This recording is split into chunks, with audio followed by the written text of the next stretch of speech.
Hello everyone, स्वागत है आप सभी का आपके अपने चैनल पे जिसका नाम है मैग्नेट ब्रेन्स हिंदी, जहां पर आपको मिलती है क्वालिटी कंटेंट एजुकेशन बिल्कुल फ्री ऑफ कॉस्ट। मतलब ये कि यहां पर आपको कोई पैकेज नहीं खरीदना है, कोई कूपन नहीं खरीदना है और भैया ना ही किसी प्रकार का कोई भी रजिस्ट्रेशन करवाना है, क्योंकि हमारा सिर्फ एक ही उद्देश्य है, शिक्षित भारत, विकसित भारत, समृद्ध भारत। स्टूडेंट्स, मेरा नाम आकाश रंगडाले है और हम लोग बात कर रहे हैं कक्षा 11वीं के रसायन विज्ञान के एक ऐसे अध्याय की जिसका नाम है तत्वों के गुणधर्म और आवर्तिता, जिसके अंदर आज हम एक ऐसा टॉपिक पढ़ने वाले हैं जो रिलेट करता है कक्षा 9वीं, 10वीं, 11वीं, 12वीं में जितनी भी रिएक्शंस होती है और जितने भी प्रकार के यौगिक होते हैं उनके निर्माण को। सीधी बात यह है कि बड़ा इंपॉर्टेंट टॉपिक है, बहुत बढ़िया तरीके से आपको जो है इसे देखना है। बात समझ में आ रही है? तो बढ़ते हैं आगे और देखते हैं कि आज की जो क्लास है इसमें हम क्या क्या देखने वाले हैं। हम सीधी सी बात करने वाले हैं किसके बारे में? रासायनिक गुणधर्मों में आवर्त प्रवृत्ति जो होती है इसके बारे में। मतलब ये कि रासायनिक गुणधर्मों में जो आवर्तता होती है, और आवर्तता क्या होती है, पीरियोडिसिटी क्या होती है, कि भैया हम ये बताते हैं कि जब आप पीरियोडिक टेबल यानी कि आवर्त सारणी में बाएं से दाएं जाओगे तो तत्वों की प्रॉपर्टीज में चेंज आएगा। कुछ इसी तरीके से आप एक समूह में ऊपर से नीचे दी जाओगे तो तत्वों की जो प्रॉपर्टीज है, बात समझ में आ रही है, उसमें क्या आएगा? उसमें आएगा भैया परिवर्तन। उसमें क्या आएगा? परिवर्तन। तो ऐसे रासायनिक गुणधर्मों की जो आवर्तता है उसके बारे में आज हम बात करने वाले हैं। बात समझ में आ रही है? तो ये जो क्लास है इसको पूरा करने के बाद आपको क्या क्या समझ में आ जाएगा वो मैं आपको बता देता हूं। राइट? तो देखो आपको क्या क्या समझ में आएगा। आपको यह समझ में आएगा कि तत्व आपस में कैसे जुड़े होते हैं। तत्व आपस में कैसे जुड़े होते हैं। यदि आप बात करते हैं किसकी? सोडियम की, तो सोडियम जो है ना क्लोरीन के साथ तो ऐसे जुड़ा होता है, बोलो यस सर। पर सोडियम बाबूजी आपके ऑक्सीजन के साथ ऐसे जुड़ा होता है। बात समझ में आ रही है? अब आपका भैया जो हाइड्रोजन है वो क्लोरीन के साथ तो ऐसे जुड़ा होता है, पर ये जो हाइड्रोजन है ये ऑक्सीजन के साथ इस तरीके से जुड़ा होता है, और ये जो हाइड्रोजन है वो नाइट्रोजन के साथ ऐसे जुड़ा होता है, और यही हाइड्रोजन जो है वो रंग बदल लेता है जब हम बात करते हैं कार्बन की। अब सवाल पैदा होता है, सर इधर पे एक हाइड्रोजन था, यहां पर 2 हाइड्रोजन थे, इत्थे जो है 3 हाइड्रोजन है, और लास्ट वाला यानी कि यदि हम मीथेन की बात करें तो वहां पर हाइड्रोजन के परमाणुओं की जो संख्या है वो कितनी है? आपकी 4 है। बात समझ में आ रही है? तो कहानी इंटरेस्टिंग कैसे है, बड़े ध्यान से देखिएगा। आज की क्लास के बाद आपके ये समझ में आ जाएगा कि कौन सा तत्व आपस में कितने आबंध बनाते हैं। बात समझ में आ रही है? तो सबसे पहली बात जो हम आज सीखेंगे वो ये है, और वो क्या है, ध्यान से देखिएगा कि भैया तत्व आपस में कितने आबंध बनाते हैं। मैं क्या कह रहा हूं, ध्यान से देखना। पहली जो बात आज हम देखने वाले हैं, राइट, उसमें हम जानेंगे पहली बात खतरनाक वाली बात कि पहली बात जो हम देखेंगे वो ये है कि तत्व आपस में, ध्यान से देखना, तत्व आपस में कितने आबंध बनाते हैं। कितने आबंध बनाते हैं, क्योंकि जब आप कक्षा 10वीं में थे, राइट, तो इस चैप्टर का आपने एक डेमो बहुत बढ़िया तरीके से देखा था आपके अध्याय क्रमांक 5 में, जिसका नाम क्या था? तत्वों का आवर्ती वर्गीकरण। कुछ एक बोर्ड्स में ये हटाया जा चुका है, कुछ में ये है ऑलरेडी। बात समझ में आ रही है? तो हम क्या क्या देखने वाले हैं? हम वो सारी चीजें देखने वाले हैं जिसका यदि आपको आंसर मिल गया तो जो केमिकल रिएक्शंस है वो आपको बहुत बढ़िया तरीके से बन जाएगी, और साथ में इनऑर्गेनिक केमिस्ट्री में आने वाले बहुत सारे क्वेश्चंस आपको यूं ऐसे चुटकियां बजाते बन जाएंगे, क्योंकि हम बात करेंगे आज किसकी? तत्वों की और उनके गुणधर्मों की, रासायनिक गुणधर्मों की। तो सुनो, तो तत्व आपस में कितने बंध बनाते हैं इसका आपको आंसर मिल जाएगा। बड़े ध्यान से देखिएगा, तत्व आपस में कितने बंध बनाते हैं इसका आपको आंसर मिल जाएगा। दूसरा आपको आंसर मिलेगा कि 2 तत्वों के बीच में, दूसरा आपको आंसर मिलेगा कि भैया जो 2 तत्व होते हैं, राइट, 2 तत्व होते हैं उनके बीच में जो यौगिक बनता है, जैसे कि हाइड्रोजन क्लोरीन के बीच में यौगिक कौन सा बना? भैया HCl बना, बोलो यस सर। हाइड्रोजन और ऑक्सीजन के बीच में यौगिक कौन सा बना? H2O बना। कुछ इसी तरीके से नाइट्रोजन और हाइड्रोजन के बीच में कौन सा बना? अमोनिया बना। कुछ ऐसे ही कार्बन और हाइड्रोजन के बीच में कौन सा बना? तो आपका जो है मीथेन बोला, बोलो यस सर। बात समझ में आ रही है? तो ये कैसे बना, क्यों कार्बन के साथ 4 हाइड्रोजन ही आए, बात समझ में आई? तो ये सब पता चलेगा। तो तत्व आपस में कितने बंध बनाते हैं, इसका आंसर मिलेगा आपको, बोलो यस सर। और पता है किसका आंसर मिलेगा? तत्वों के बीच ध्यान से देखना, तत्वों के बीच में जो यौगिक बन रहा है, जो कंपाउंड बन रहा है अलग अलग प्रकार के एलिमेंट्स के बीच में, राइट, तत्वों के बीच बनने वाला यौगिक, बात समझ में आ रही है? तत्वों के बीच बनने वाला यौगिक का सूत्र क्या होगा? अरे बाबा, इतनी बड़ी बात पता चल जाएगी। मतलब 2 तत्व आप लेकर रखोगे और आपको पता चल जाएगा कि उनके बीच में फॉर्मूला कैसे बनेगा, कि कैसे H2SO4 बनेगा, कैसे NaOH बनेगा, कैसे H2O बनेगा और कैसे आपका HCl बनेगा। बात समझ में आ रही है? चलो, तत्वों के बीच बनने वाले यौगिक का सूत्र क्या होगा? क्या बात समझ में आई? तत्वों के बीच बनने वाले यौगिक का जो सूत्र है वो क्या होगा? एक और चीज आपको पता चलेगी और वो ये है तत्व की, मतलब आप ये समझ लो, आज की जो क्लास होने वाली है ना, जो इसको अपन शुरू कर चुके हैं ना, राइट, उसमें ऐसी ऐसी चीज हम पढ़ने वाले हैं कि आपको कभी इनऑर्गेनिक केमिस्ट्री अब रटने की जरूरत ही नहीं पड़ेगी।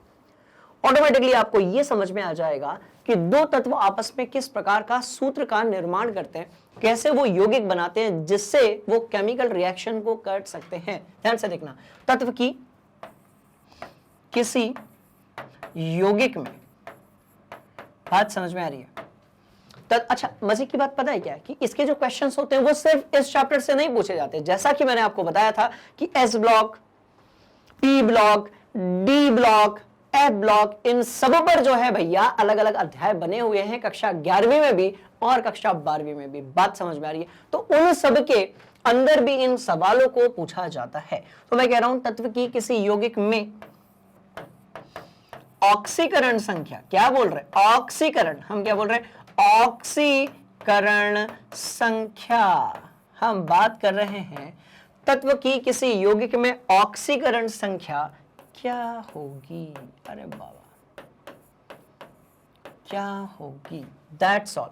तत्व की किसी यौगिक में जो ऑक्सीकरण संख्या है वो बेसिकली क्या होगी, ये भी हम देखने वाले हैं। बात समझ में आ रही? तो बड़ी इंटरेस्टिंग कहानी है ये। 3, 4, 5 चीजों में अपन आज गर्दा उड़ाने वाले हैं। बड़े ध्यान से देखिएगा। पहली बात, ये रही आपकी पहली बात, बोलो यस सर। ये रही दूसरी बात, बोलो यस सर। ये रही आपकी तीसरी बात। तो बेटा कहानी बड़ी सिंपल सी है कि ये जो 3 फॉर्मूले आपको यहां पर दिख रहे हैं, राइट, 3 फॉर्मूले नहीं, 3 सवाल आपको जो यहां पर दिख रहे हैं, राइट, इन सवालों का आज हम कॉन्सेप्ट पढ़ेंगे और हमेशा के लिए ये सारी बात आपके दिमाग के अंदर क्या हो जाएगी? फिट हो जाएगी। चलो बैक टू द स्टोरी। अब इन सब को करने के लिए हमारे जो औजार हैं, इन सब के लिए हमारे जो औजार हैं क्या हैं? कॉन्सेप्ट्स हैं। बात समझ में आ रही है? तो इन सब के लिए हमारे जो कॉन्सेप्ट्स हैं, कौन सी चीज है बच्चों? कॉन्सेप्ट्स है बेटा, ठीक है? तो इन सबको समझने के लिए जिन कॉन्सेप्ट्स को हमें अपने दिमाग में रखना है वही आज हम आज की क्लास में पढ़ने वाले हैं, जिसमें से एक धमाकेदार कॉन्सेप्ट है कि भैया संयोजकता। अरे बाबा, क्या है? तो एक है आपका संयोजकता। क्या है? क्या है? क्या है? तो एक है संयोजकता। बस पूरा खेल इधर पे ही छुपा हुआ है। दूसरी चीज हम देखने वाले हैं ऑक्सीकरण संख्या। दूसरी जो चीज है वो हम देखने वाले हैं बच्चों, और वो है आपकी ऑक्सीकरण संख्या। बोलो यस सर। तो एक तो संयोजकता देखने वाले हैं, बात समझ में आ गई। दूसरी जो चीज हम देखने वाले हैं स्टूडेंट्स, उसका नाम क्या है? ऑक्सीकरण संख्या। तीसरी जो चीज है, ये तो पहली चीज हो गई, बोलो यस सर। ये दूसरी चीज हो गई, बोलो यस सर। और भैया हम विकर्ण संबंध भी देखने वाले हैं, और जो है विकर्ण संबंध, विकर्ण संबंध, विकर्ण संबंध भी देखने वाले हैं। बोलो यस सर। बात समझ में आ रही है? बड़ी इंटरेस्टिंग ये कहानी है, इसको जल्दी से अपनी कॉपी में नोट करो। बढ़ रहे हैं आगे। पक्का? बोलो यस सर। राइट, चलिए। ये मुख्य रूप से 3 ऐसी रासायनिक गुणधर्म होते हैं जिसके बारे में अपने को बात करना है, राइट। आप यदि बोलेंगे सर और भी कुछ रासायनिक गुणधर्मों के बारे में आप बताइए, तो वो इस चैप्टर में अपन नहीं पढ़ेंगे, पर एस ब्लॉक में, पी ब्लॉक में, डी ब्लॉक में, एफ ब्लॉक में और हाइड्रोजन वाला जो चैप्टर है, राइट, इन सब में हम वहां से बात करने वाले हैं। तो क्या क्या है वो देखो। ऑक्सीडेशन स्टेट बोलो यस सर, ऑक्सीकरण संख्या। ऑक्सीडेशन स्टेट को हम क्या बोलेंगे बाबूजी? तो बेटा इसको अपन बोलेंगे क्या? ऑक्सीकरण संख्या। चलो ये क्या है? तो ये है आपकी ऑक्सीकरण संख्या। बात समझ में आ रही है? रासायनिक गुणधर्म में क्या आती है आपकी? ऑक्सीकरण संख्या। अच्छा, और क्या आती है? तो भैया रासायनिक आबंधता। और क्या आती है? आबंधन। ध्यान से देखना, मस्त वाली बात। उसके पड़ोस में कोऑर्डिनेशन नंबर है, ठीक है। कोऑर्डिनेशन नंबर क्या होता है? तो ये होता है उप सह संयोजक नंबर, यानी कि संख्या की बात हो रही है। बात समझ में? कुछ इसी तरीके से दिया हुआ है हीट ऑफ कंबशन। इसका मतलब होता है कि भैया जब कोई चीज जल रही है, जब कोई चीज जल रही है, ऑक्सीजन से अभिक्रिया कर रही है, तो उसको हम लोग बोलते हैं दहन। बात समझ में? वो जो दहन हो रहा है उससे कितनी ऊष्मा बाहर निकल रही है उसको हम लोग बोलते हैं heat of combustion. Got it? और हम बात करेंगे टॉक्सिसिटी। अरे बाबू कतई जहर टॉपिक है ये तो हम बात करेंगे किसकी? जहर। किसकी बात करेंगे?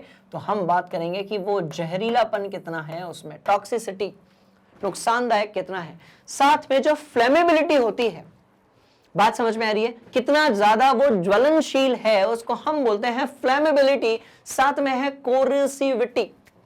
इसका मतलब क्या होता है कि कितने जल्दी उसमें कोरोजन हो सकता है, कितने जल्दी उसमें संक्षारण हो सकता है। और हम बात करेंगे रिएक्टिविटी, जो कि सबसे तगड़ा टॉपिक होता है। और हम इसको कैसे लिखेंगे? तो हम इसको लिखेंगे ऐसे। रिएक्टिविटी बोले तो क्रियाशीलता। आहा क्या बात है। चलो, तो रिएक्टिविटी क्या हो गया बबुआ? तो रिएक्टिविटी हो गई यहां पर क्रियाशीलता। कौन सी चीज? रिएक्टिविटी यहां पर हो गई आपकी क्रियाशीलता। तो ये सारे जो गुणधर्म होते हैं, राइट, इन्हीं को हम बोलते हैं केमिकल प्रॉपर्टीज, यानी कि आपके रासायनिक गुणधर्म। Okay, got it? समझ में आया? चलो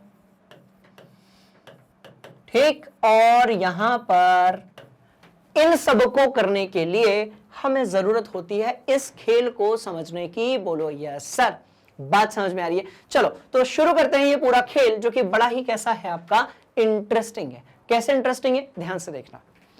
अब मुझे बताओ, क्या इस अध्याय में हमने इसके पहले वाली जो टॉपिक वाइज क्लासेस हैं उसमें पीरियोडिक टेबल को डिजाइन कैसे करते हैं इसके बारे में बात की थी? बोलो यस सर, बिल्कुल बात की थी, राइट। तो आज हम इसे पीरियोडिक टेबल से इन सबको डिजाइन करने की कोशिश करेंगे। कैसे करेंगे? ध्यान से देखना, मस्त वाली बात। तो संयोजकता क्या है, ऑक्सीकरण संख्या क्या है, और विकर्ण संबंध तो बहुत ही छोटा टॉपिक है, इसको तो अपन निपटा देंगे। पहले अपन समझ लेते हैं कि भैया संयोजकता क्या है। पहले हम समझ लेते हैं कि संयोजकता क्या है। बात समझ में आ रही है? चलो, तो संयोजकता को समझने के लिए हम चलते हैं पड़ोस में। संयोजकता को समझने के लिए हम चलते हैं पड़ोस में, और बड़े ध्यान से अब देखिएगा, मैं कुछ एक तत्वों के बारे में बात कर रहा हूं, राइट। तो ध्यान से देखना। देखो, सबसे पहले तो हम एक काम करते हैं, संयोजकता की डेफिनेशन लिख लेते हैं। बोलो यस सर। ठीक है, तो हम संयोजकता यानी कि वैलेंसी की डेफिनेशन लिख लेते हैं। किसकी? वैलेंसी। क्या बोलते हैं? Valency, right. चलिए, तो संयोजकता की डेफिनेशन क्या होगी? ध्यान से देखिएगा। इसको सिंपल सीधे यदि कहा जाए, छोटे तत्वों के संदर्भ में यदि कहा जाए, ठीक है, तो इसकी एक परिभाषा होगी। ध्यान से देखिएगा, ठीक है। अष्टक पूर्ण करने के लिए, ध्यान से देखना, अष्टक जानते हो? बोलो यस सर। अष्टक के कारण ही सोडियम ने एक इलेक्ट्रॉन दान किया था, अष्टक के कारण ही क्लोरीन ने एक इलेक्ट्रॉन गेन किया था, इलेक्ट्रॉनिक विन्यास से अपन ने ऐसा देखा था। बोलो यस सर। तो मैं कह रहा हूं अष्टक पूर्ण करने के लिए, मैं क्या कह रहा हूं? अष्टक पूर्ण करने के लिए, ठीक है, पूर्ण करने के लिए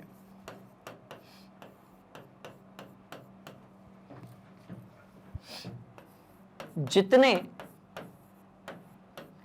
इलेक्ट्रॉन का आदान प्रदान या शेयरिंग, क्या बोलेंगे हम, शेयरिंग, शेयर किया जाता है।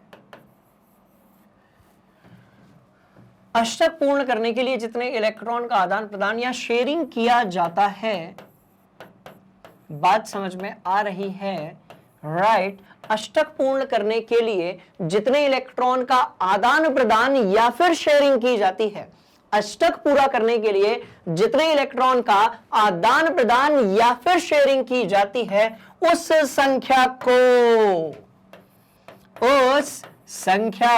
को दैट्स ऑल, वो संख्या, उस संख्या को हम, खत्म बात, हम संयोजकता कहते हैं। क्या कहते हैं, तो भैया ऐसी को हम कहते हैं संयोजकता। बात समझ में आ गई। अष्टक पूरा करने के लिए जितने इलेक्ट्रॉन का आदान प्रदान किया जाता है या फिर शेयरिंग की जाती है, उसको हम बोलते हैं संयोजकता। उदाहरण लेंगे, मस्त वाला ये टॉपिक है। मैं कह रहा हूं भाई सोडियम है, मैं कह रहा हूं मेरे पास सोडियम है, घबराने वाली कोई बात नहीं है। बात समझ में आ रही है। और परमाणु क्रमांक कितना है इसका, तो भैया 11 है। बोलो यस सर, राइट। और इसका इलेक्ट्रॉनिक विन्यास जो है वो होगा 2, 8 और 1। बोलो यस सर। कैसे अष्टक पूरा करेगा? अष्टक का मतलब अंतिम कक्षा में 8 होने चाहिए। अष्टक का मतलब क्या होता है, तो भैया इसका मतलब होता है अंतिम कक्षा में, ध्यान से देखिएगा, अंतिम कक्षा में 8, खत्म बात। मैं कह रहा हूं अंतिम कक्षा में यदि 8 इलेक्ट्रॉन आ जाते हैं, अंतिम कक्षा में यदि 8 इलेक्ट्रॉन आ जाते हैं, तो इसको हम क्या कहते हैं, हम कहते हैं भी अष्टक जो है वो पूरा हो गया। स्थिरता आ गई, स्टेबिलिटी आ गई, भले इसके चक्कर में वो आयन बना होगा या जो भी हुआ होगा, पर अष्टक यदि पूरा है, इसका मतलब अंतिम कक्षा में कितने इलेक्ट्रॉन्स आ गए हैं? बोलो यस सर। कितने इलेक्ट्रॉन्स बाबूजी? 8 इलेक्ट्रॉन्स। बात समझ में आ रही है? इंटरेस्टिंग कहानी। चलो, सोडियम का इलेक्ट्रॉनिक विन्यास ये है। कॉमन सेंस ये कहता है, क्योंकि अपने को डरना है ही नहीं, अपने पास कॉमन सेंस है, और साइंस पढ़ने के लिए कॉमन सेंस बहुत तगड़ा हथियार होता है। नॉलेज है पुराना, अच्छी बात नहीं है पुराना, और भी अच्छी बात, घबराने वाली कोई बात नहीं है, राइट। तो मैं कह रहा हूं सोडियम का इलेक्ट्रॉनिक विन्यास ऐसा है। बोलो यस सर। अब यदि ये इलेक्ट्रॉनिक विन्यास है, तो अष्टक पूरा करने के लिए क्या करेगा? ये 1 इलेक्ट्रॉन का दान कर देगा। तो ये क्या करेगा? ध्यान से देखिएगा, ध्यान से देखिएगा, 1 इलेक्ट्रॉन का दान करेगा। 1 इलेक्ट्रॉन का दान क्या करेगा? 1 इलेक्ट्रॉन का दान करेगा। तो ये जो मैं कह रहा हूं 1, यही है संयोजकता। ये जो मैं कह रहा हूं कि भैया 1 है, राइट, यही क्या है? आपकी संयोजकता। चलते हैं पड़ोस में ऑक्सीजन के पास। ऑक्सीजन का जो परमाणु क्रमांक है वो कितना है आपका? 8। मतलब ये कि जब हम इसके इलेक्ट्रॉनिक विन्यास की बात करेंगे, राइट, तो ये हो जाएगा भैया 2 और 6। अष्टक 8, अंतिम कक्षा में 8 इलेक्ट्रॉनों की संख्या। तो बताओ यदि अंतिम कक्षा में अभी 6 है, बोलो यस सर। 8 यदि करना चाहते हो तो क्या करना पड़ेगा बाबूजी? कहीं से 2 इलेक्ट्रॉन मंगवाने पड़ेंगे, या तो 2 इलेक्ट्रॉनों की शेयरिंग करनी पड़ेगी। तो आदान प्रदान भी हो सकता है और जो है शेयरिंग भी हो सकती है। सब कॉन्सेप्ट समझेंगे। मैं तो चाहता हूं कि आपको यदि पहले से ज्यादा ना पता हो तो ये और भी अच्छी बात है, पूछो कैसे? क्योंकि इससे क्या होगा, फ्रेशली हर एक कॉन्सेप्ट दिमाग के अंदर क्या होगा, फिट होगा। जब पहले से कुछ पता होता है तो कंफ्यूजन हो जाता है, फिर उसमें क्या होता है, दिक्कत जाती है। बात समझ में आ रही है? अब देखो, तो हम कह रहे हैं या तो ये 2 इलेक्ट्रॉन कहीं से मंगवाएगा, या फिर ये 2 इलेक्ट्रॉनों को क्या करेगा, शेयर करेगा। इससे होगा क्या, ध्यान से देखिएगा, इससे यहां पर 2 इलेक्ट्रॉन की जरूरत है। ध्यान से देखना, यहां 2 इलेक्ट्रॉन बुलाए जाएंगे। बोलो यस सर। बस यहां 2 इलेक्ट्रॉन्स जो हैं वो बुलाए जाएंगे बाबूजी। बात समझ में आ रही है? यहां पर जो 2 इलेक्ट्रॉन्स है वो कहीं और से बुलाए जाएंगे। ये जो 2 लिखा है ना यहां पर मैंने, इसी को अपन कहते हैं संयोजकता। और इसी का लेना देना है किससे? केमिकल बॉन्डिंग से, जो कि इसके बाद वाला अध्याय है। इसी का लेना देना है आपके संयोजक इलेक्ट्रॉनों से। बात समझ में आ रही है? तो हमने कौन सी चीज सीखी? बोलो यस सर। हमने सीखा संयोजकता। तो रूल क्या है, पहली जो डेफिनेशन है वो ये है कि अष्टक पूरा करने के लिए जितने इलेक्ट्रॉनों का आदान प्रदान या शेयरिंग किया जाता है उसे हम क्या बोलते हैं, संयोजकता बोलते हैं। अच्छा, इसकी एक डेफिनेशन और है, ये तो आपको समझाने के लिए था। तो क्या इन दोनों उदाहरण से आपको संयोजकता जो है वो पता चल गई कि भैया आपका जो सोडियम होगा उसकी संयोजकता 1 होगी। If you are talking about oxygen, इसकी कोवैलेंसी इसकी वैलेंसी या फिर संयोजकता जो है वो कितनी हो जाएगी आपकी, 2 हो जाएगी। क्लियर है कहानी, सिंपल है कहानी, बड़ी मजेदार है कहानी। मैं कह रहा हूं मेरे पास नियॉन है, है मैं कह रहा हूं मेरे पास नियॉन है जिसका परमाणु क्रमांक 10 है। बोलो यस सर, राइट। अब यदि हम इसके इलेक्ट्रॉनिक विन्यास की बात करेंगे तो यह होगा 2 और 8। अब यदि हम इसके इलेक्ट्रॉनिक विन्यास की बात करेंगे तो यह होगा आपका 2 और 8। इसका मतलब ये, क्या इसका अष्टक पूरा है, क्या इसका अष्टक पूरा है? आप बोलोगे हाँ सर 8 तो दिख रहा है, अंतिम कक्षा में हमको 8 इलेक्ट्रॉन दिख रहे हैं। इसका मतलब ये कि इसका जो अष्टक है वो कैसा है, पूरा है, इसका ऑक्टेट कंप्लीट है। ये बोलेगा भाई सुन, नियॉन इज लाइक सुन, मेरी अंतिम कक्षा में 8 इलेक्ट्रॉन है, अपन सबका बाप है, अपन किसी से नहीं डरता। बात समझ में आ रही है? अपन एकदम स्टेबल है, स्थिर है, अपना बिल्कुल गवर्नमेंट जॉब लग चुकी है, अपन घबराते नहीं किसी से। बात समझ में आई? सिंपल सी कहानी, ध्यान से देखिएगा। तो इसके अंतिम कक्षा में 8 इलेक्ट्रॉन है। क्लियर है कहानी? बोलो यस सर। सिंपल है कहानी? बोलो यस सर। तो इस तरीके से इसके अंतिम कक्षा में 8 इलेक्ट्रॉन है। तो इसकी तो ये केमिकल बॉन्डिंग करेगा ही नहीं। जब ये केमिकल बॉन्डिंग करेगा ही नहीं तो क्या इलेक्ट्रॉनों का आदान प्रदान होगा? बोलो नो सर। क्या शेयरिंग होगी इलेक्ट्रॉनों की? बोलो नो सर। तो भैया इसकी संयोजकता जो है वो हो जाएगी कितनी? 0, यानी कि 0। 0 यानी कि कितनी हो जाएगी? 0। 0 कितनी हो जाएगी? 0, राइट। तो 0 हो जाएगी इसकी संयोजकता। यदि आपने संयोजकता समझ लिया तो बस ये समझ लो कि आज की जो पूरी क्लास है, और अब यह इनऑर्गेनिक केमिस्ट्री के अंदर बहुत सारे जो सवाल हैं जिनमें कि मुख्य रूप से ये क्वेश्चंस आते हैं, ये अब आपको ऑटोमेटिकली क्या हो जाएंगे? बन जाएंगे। पता है कैसे? बढ़ते आगे, नोट करो इसको। अरे नोट करो, तगड़ी वाली बात। मैं क्या कह रहा हूं? तगड़ी वाली बात नोट तो करो। आप आज जो है पूरा खेल खेलते हैं अपन। तो ये 1 यहां संयोजकता, ये 2 यहां संयोजकता और ये 0 यहां संयोजकता है। बात समझ में आ गई? बोलो यस सर, राइट। अब एक काम करते हैं, क्या आप इलेक्ट्रॉनिक विन्यास जानते हो? आप बोलोगे हाँ सर जानते हैं। क्या आप संयोजी इलेक्ट्रॉन जानते हो? तो आप बोलोगे हाँ सर वो भी जानते हैं। देखो ये तो संयोजकता थी, बात समझ में आ रही है। अब यदि हम बात करेंगे किसकी? संयोजी इलेक्ट्रॉनों की। यदि हम बात करेंगे किसकी? संयोजी इलेक्ट्रॉनों की, राइट। तो संयोजी इलेक्ट्रॉन या संयोजक इलेक्ट्रॉनों की संख्या क्या होती है? अंतिम कक्षा में पाए जाने वाले इलेक्ट्रॉनों की संख्या को हम क्या बोलते हैं? संयोजी इलेक्ट्रॉन। तो अपन उसको भी देख लेते हैं। बात समझ में आ रही है? इसको नोट कर लिया? बोलो यस सर। चलो तो ध्यान से देखना, मैं जिन तत्वों के बारे में बात कर रहा हूं उनमें से अधिकांश तत्व जो होते हैं वो 90%, बात समझ में आ रही है, 90% निर्माण करते हैं यौगिकों का, केमिकल्स का, कंपाउंड्स का, राइट। तो अपन टेबल टेबल खेलते हैं बेटा। क्या खेलेंगे हम लोग? हम खेलेंगे टेबल टेबल। चलो शुरू हो जाओ।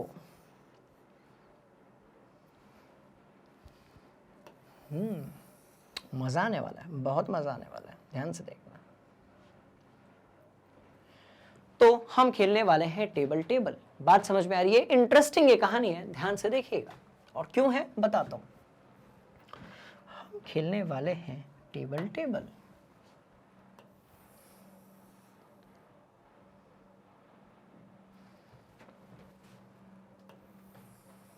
बहुत मजेदार बात बताई जा रही है आपको, ध्यान से देखिएगा।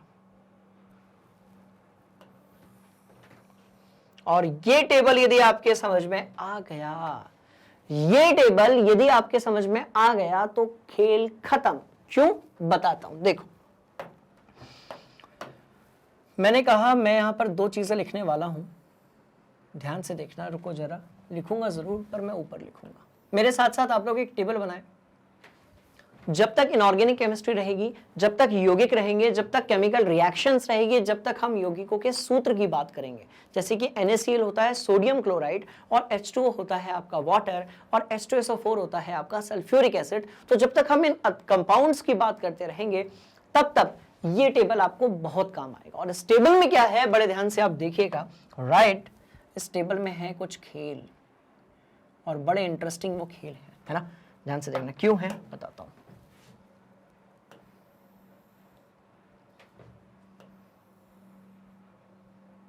अरे यार दगाबाजी कर रहा है पेन, तो बात समझ में आ रही है। अरे बहुत मजा आने वाला है आज, बहुत मतलब बहुत ज्यादा, राइट। चलो भैया यहां पर है तत्व, यहां पर कौन सी चीज है, तो यहां पर है आपका तत्व, बोलो यस सर। यहां पर है तत्व और यहां पर है इलेक्ट्रॉनिक विन्यास। एक तरफ है तत्व और एक तरफ है इलेक्ट्रॉनिक विन्यास, बात समझ में आ रही है, जिसको हम लोग इलेक्ट्रॉनिक कॉन्फ़िगरेशन भी बोलते हैं, है ना। चलो चलो चलो चलो चलो, मस्त वाली ये कहानी है, बड़े ध्यान से इसको देखिएगा, राइट। तो भैया यहां मैंने लिखा है हाइड्रोजन, यहां पर मैंने लिखा है लिथियम ले लेते हैं, यहां पर हम ले लेते हैं कार्बन, यहां पर हम ले लेते हैं नाइट्रोजन, हम लेते हैं ऑक्सीजन, हम लेते हैं सोडियम और कुछ ले लें, रुको थोड़ी जगह और बनाते हैं, एक दो एलिमेंट्स को अपन और बीच में फिट करते हैं, राइट। तो मैं कह रहा हूं लिथियम, कार्बन, नाइट्रोजन, ऑक्सीजन, इसके बाद सोडियम, इसके बाद मैग्नीशियम और इसके बाद क्लोरीन। इतने में काम चलना ही है, मतलब इतने में पूरा खेल खेल लेंगे अपन लोग। बात समझ में आ रही है। बात करेंगे हम किसकी, इलेक्ट्रॉनिक विन्यास की। तो जब हम बात करेंगे इलेक्ट्रॉनिक विन्यास की तो आप जानते हो कि इसका जो परमाणु क्रमांक है, आप जानते हो कि इसका जो परमाणु क्रमांक है, राइट, वो कितना होगा। तो ध्यान से देखो, हाइड्रोजन का 1, लिथियम का 3, कार्बन का 6 और नाइट्रोजन का कितना होगा आपका 7 होगा।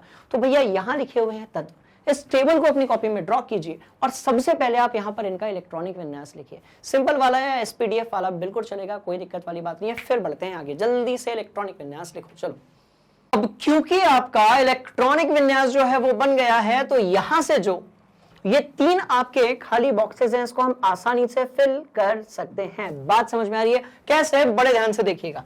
मैं कह रहा हूं भाई यहां पर हाइड्रोजन है, बोलो यस सर, इसका इलेक्ट्रॉनिक विन्यास 1 होगा। अच्छा अपन ना एक काम करते हैं, सबका परमाणु क्रमांक भी लिख लेते हैं, 1, 3, 6, 7, 8, 11, 12 और भैया 17, बोलो यस सर।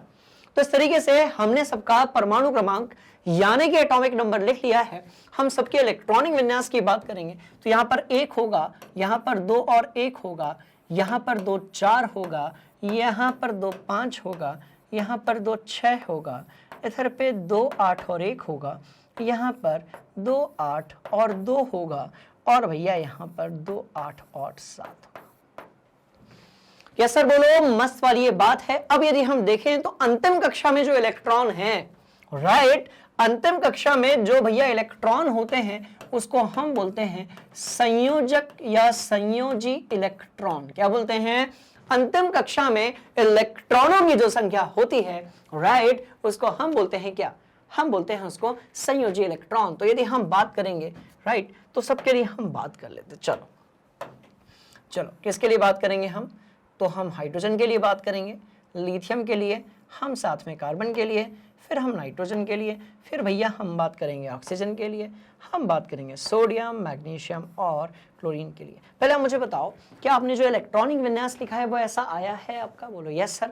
1s2 2s2 वाला भी आपने लिखा होगा तो भी लास्ट में यही मिलेगा, बोलो यस सर, राइट। चलो तो इस तरीके से हमने इलेक्ट्रॉनिक विन्यास तो भैया लिख लिया। अब संयोजी इलेक्ट्रॉन मतलब अंतिम कक्षा में इलेक्ट्रॉनों की संख्या, वो भी हम देख लेते हैं। तो यहां तो 1 है, बोलो यस सर। यहां पर कितनी है, 1 है, यहां पर 4 है, यहां पर 5 है, इधर पे 6 है, इधर पर 1 है, 2 है और यहां पर 7 है। बात समझ में आ रही है। अब ध्यान से देखना कि इन सब की जो संयोजकता है वो कितनी होगी, राइट। तो यहां पड़ोस में मैं लिख रहा हूं संयोजकता, बस संयोजकता यदि समझ में आ गई तो पूरा का पूरा खेल कैसा हो जाएगा, बड़ा ही आसान हो जाएगा। तो देखो संयोजकता का लेना देना है सीधे सीधे किसके साथ में, संयोजी इलेक्ट्रॉनों के साथ में और अष्टक के साथ में। मैंने कहा इन छोटे तत्वों के लिए कि यदि हम ये पता लगा लें, बात समझ में आई, कि इसको अष्टक पूरा करने में कितने इलेक्ट्रॉनों का आदान प्रदान करना पड़ेगा, अष्टक पूरा करने में कितने इलेक्ट्रॉनों की शेयरिंग करनी पड़ेगी, बात समझ में आ रही है, तो वही क्या हो जाएगी, संयोजकता। अब यदि आप ध्यान से देखेंगे, भैया एक है हाइड्रोजन, एक है हाइड्रोजन अष्टक पूरा नहीं करता है, हाइड्रोजन के पास पहली कक्षा है इसलिए वो द्विष्टक यानी कि आपका ड्यूप्लेट कंप्लीट करता है, इसलिए यहां पर तो आएगा आपका सिर्फ एक। बोलो यस सर। पर यदि हम लिथियम की बात करेंगे तो लिथियम जो है राइट, इसका भी कितना होगा, एक होगा। पर यदि हम कार्बन की बात करेंगे, यदि हम बात करेंगे कार्बन की, तो कार्बन के अंतिम कक्षा में 4 इलेक्ट्रॉन है। कितने हैं भाई, 4 इलेक्ट्रॉन है। इसको अष्टक पूरा करने के लिए और 4 इलेक्ट्रॉनों के साथ में शेयरिंग करनी पड़ेगी, बात समझ में आ रही है, और बनाने पड़ेंगे कोवेलेंट बॉन्ड। इसका मतलब ये कि यहां पर हो जाएगा 4। अब ये बताओ नाइट्रोजन के पास अंतिम कक्षा में कितने, भैया 5। नाइट्रोजन की लास्ट ऑर्बिट में 5 इलेक्ट्रॉन है। बोलो यस सर। ये जो 5 इलेक्ट्रॉन है 8 करने के लिए और कितने चाहिए, सीधा सा आप जानते हो भैया 3 और चाहिए। बोलो यस सर। इसी तरीके से यहां पर 2 चाहिए। अब देखो क्यों 2 चाहिए, क्योंकि ऑक्सीजन की लास्ट ऑर्बिट में 6 है।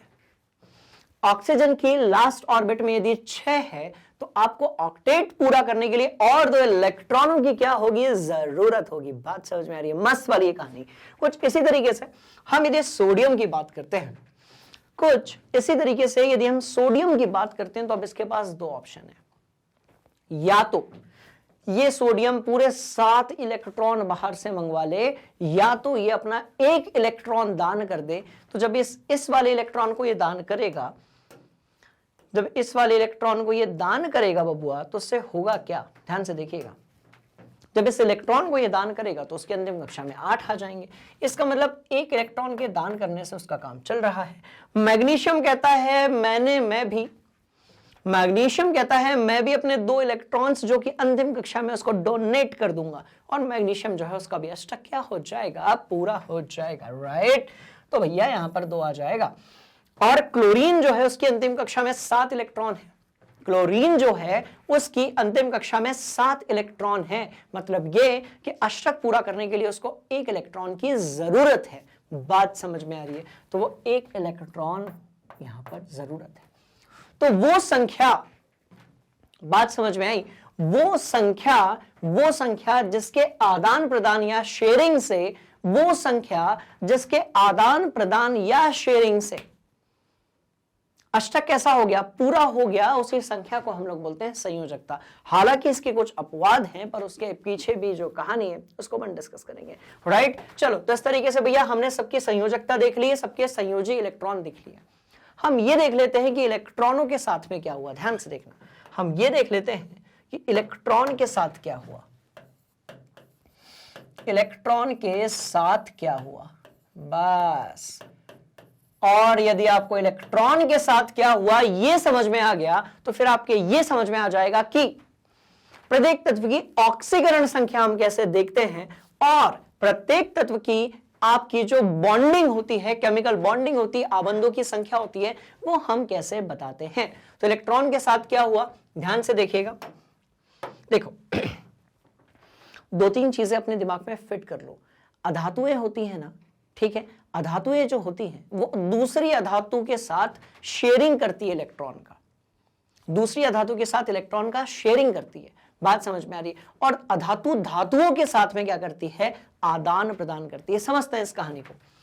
पहले मुझे बताओ क्या ये कहानी क्लियर है, ये कहानी क्लियर है, बोलो यस सर। बस ये एक टेबल जो है बेटा ये बड़ा काम का टेबल है, राइट। चलो हम कर रहे हैं इलेक्ट्रॉनों के साथ क्या हुआ, चलो देखते हैं। किसी को मत बताना इलेक्ट्रॉन के साथ क्या हुआ, ठीक है। एक इलेक्ट्रॉन का क्या हुआ, एक इलेक्ट्रॉन का आदान प्रदान हुआ, या तो आदान हुआ या तो प्रदान हुआ। यहां पर भी एक इलेक्ट्रॉन के साथ ऐसा ही हुआ। कार्बन जो है वो आयनिक बॉन्ड नहीं बनाता, यानी कि इलेक्ट्रॉनों का आदान प्रदान नहीं होने वाला है, सिर्फ इलेक्ट्रॉनों की क्या होने वाली है, शेयरिंग होने वाली है। तो मैं कह रहा हूं 4 इलेक्ट्रॉन की शेयरिंग, अपन इसको यहां पर लिख देते हैं। 4 इलेक्ट्रॉनों की क्या हो जाएगी, शेयरिंग हो जाएगी। और नाइट्रोजन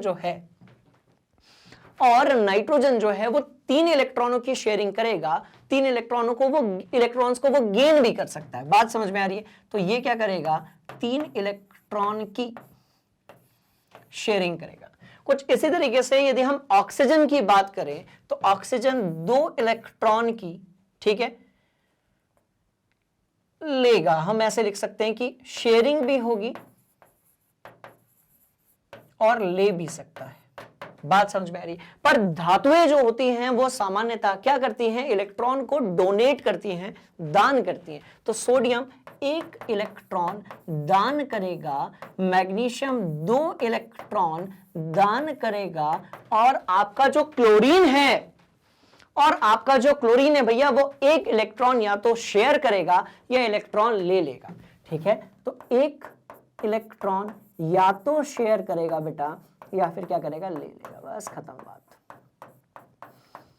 क्योंकि इन सबको अपना क्या करना है, अष्टक पूरा करना है। बोलो यस सर। तो ये यदि आपको क्लियर है तो इससे निर्माण होता है किसका, ऑक्सीकरण संख्या का। इससे निर्माण होता है किसका, ऑक्सीकरण संख्या का। और कैसे होता है, बड़े ध्यान से देखिएगा। राइट, तो अब मैं यहां पर बना रहा हूं एक और डिब्बा। हम यहां पर बात कर रहे हैं एक और डिब्बे की, और इस डिब्बे में हम लिख रहे हैं कि ऑक्सीकरण संख्या किस तरीके से होती है। चलो ये बना दिया हमने एक डिब्बा और। तो यहां पर हम लिखने वाले हैं ऑक्सीकरण संख्या। ठीक है, ध्यान से देखना, मस्त वाली बात है। तो यहां पर हम बात करने वाले हैं किसकी, ऑक्सीकरण संख्या। चलो, तो हम बात करने वाले हैं ऑक्सीकरण संख्या। बेटा यदि ये टेबल क्लियर हो गया, स्टूडेंट्स यदि आपको ये टेबल क्लियर हो गया तो बस ये समझ लो कि इसके बाद की सारी जो कहानी है वो पूरी केमिस्ट्री में कभी दिक्कत नहीं जाएगी। राइट, तो ऑक्सीकरण संख्या हम यहां पर देख लेते हैं। तो ऑक्सीकरण संख्या क्या होगी, क्या होगी, क्या होगी। तो ये इलेक्ट्रॉन का, हाइड्रोजन है, लिथियम है, तो भैया इसकी प्लस और माइनस, इसकी होगी प्लस माइनस 1, लिथियम की होगी +1। ठीक है, उसके बाद कार्बन की होगी आपकी +-4, नाइट्रोजन की होगी आपकी +-3। उसके बाद ऑक्सीजन की होगी +-2, सोडियम की होगी आपकी +1, इसकी होगी +2 और इसकी होगी -1।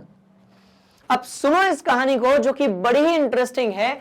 ऐसे इलेक्ट्रॉन या ऐसे तत्व जो इलेक्ट्रॉन को लेते हैं यानी कि धारण करते हैं, जैसे कि आपको क्लोरीन दिख रहा होगा या फिर ऑक्सीजन दिख रहा होगा, तो जब इलेक्ट्रॉन को ये धारण कर लेते हैं, जब ये इलेक्ट्रॉन को गेन कर लेते हैं तो इनकी ऑक्सीकरण संख्या नेगेटिव में हो जाती है।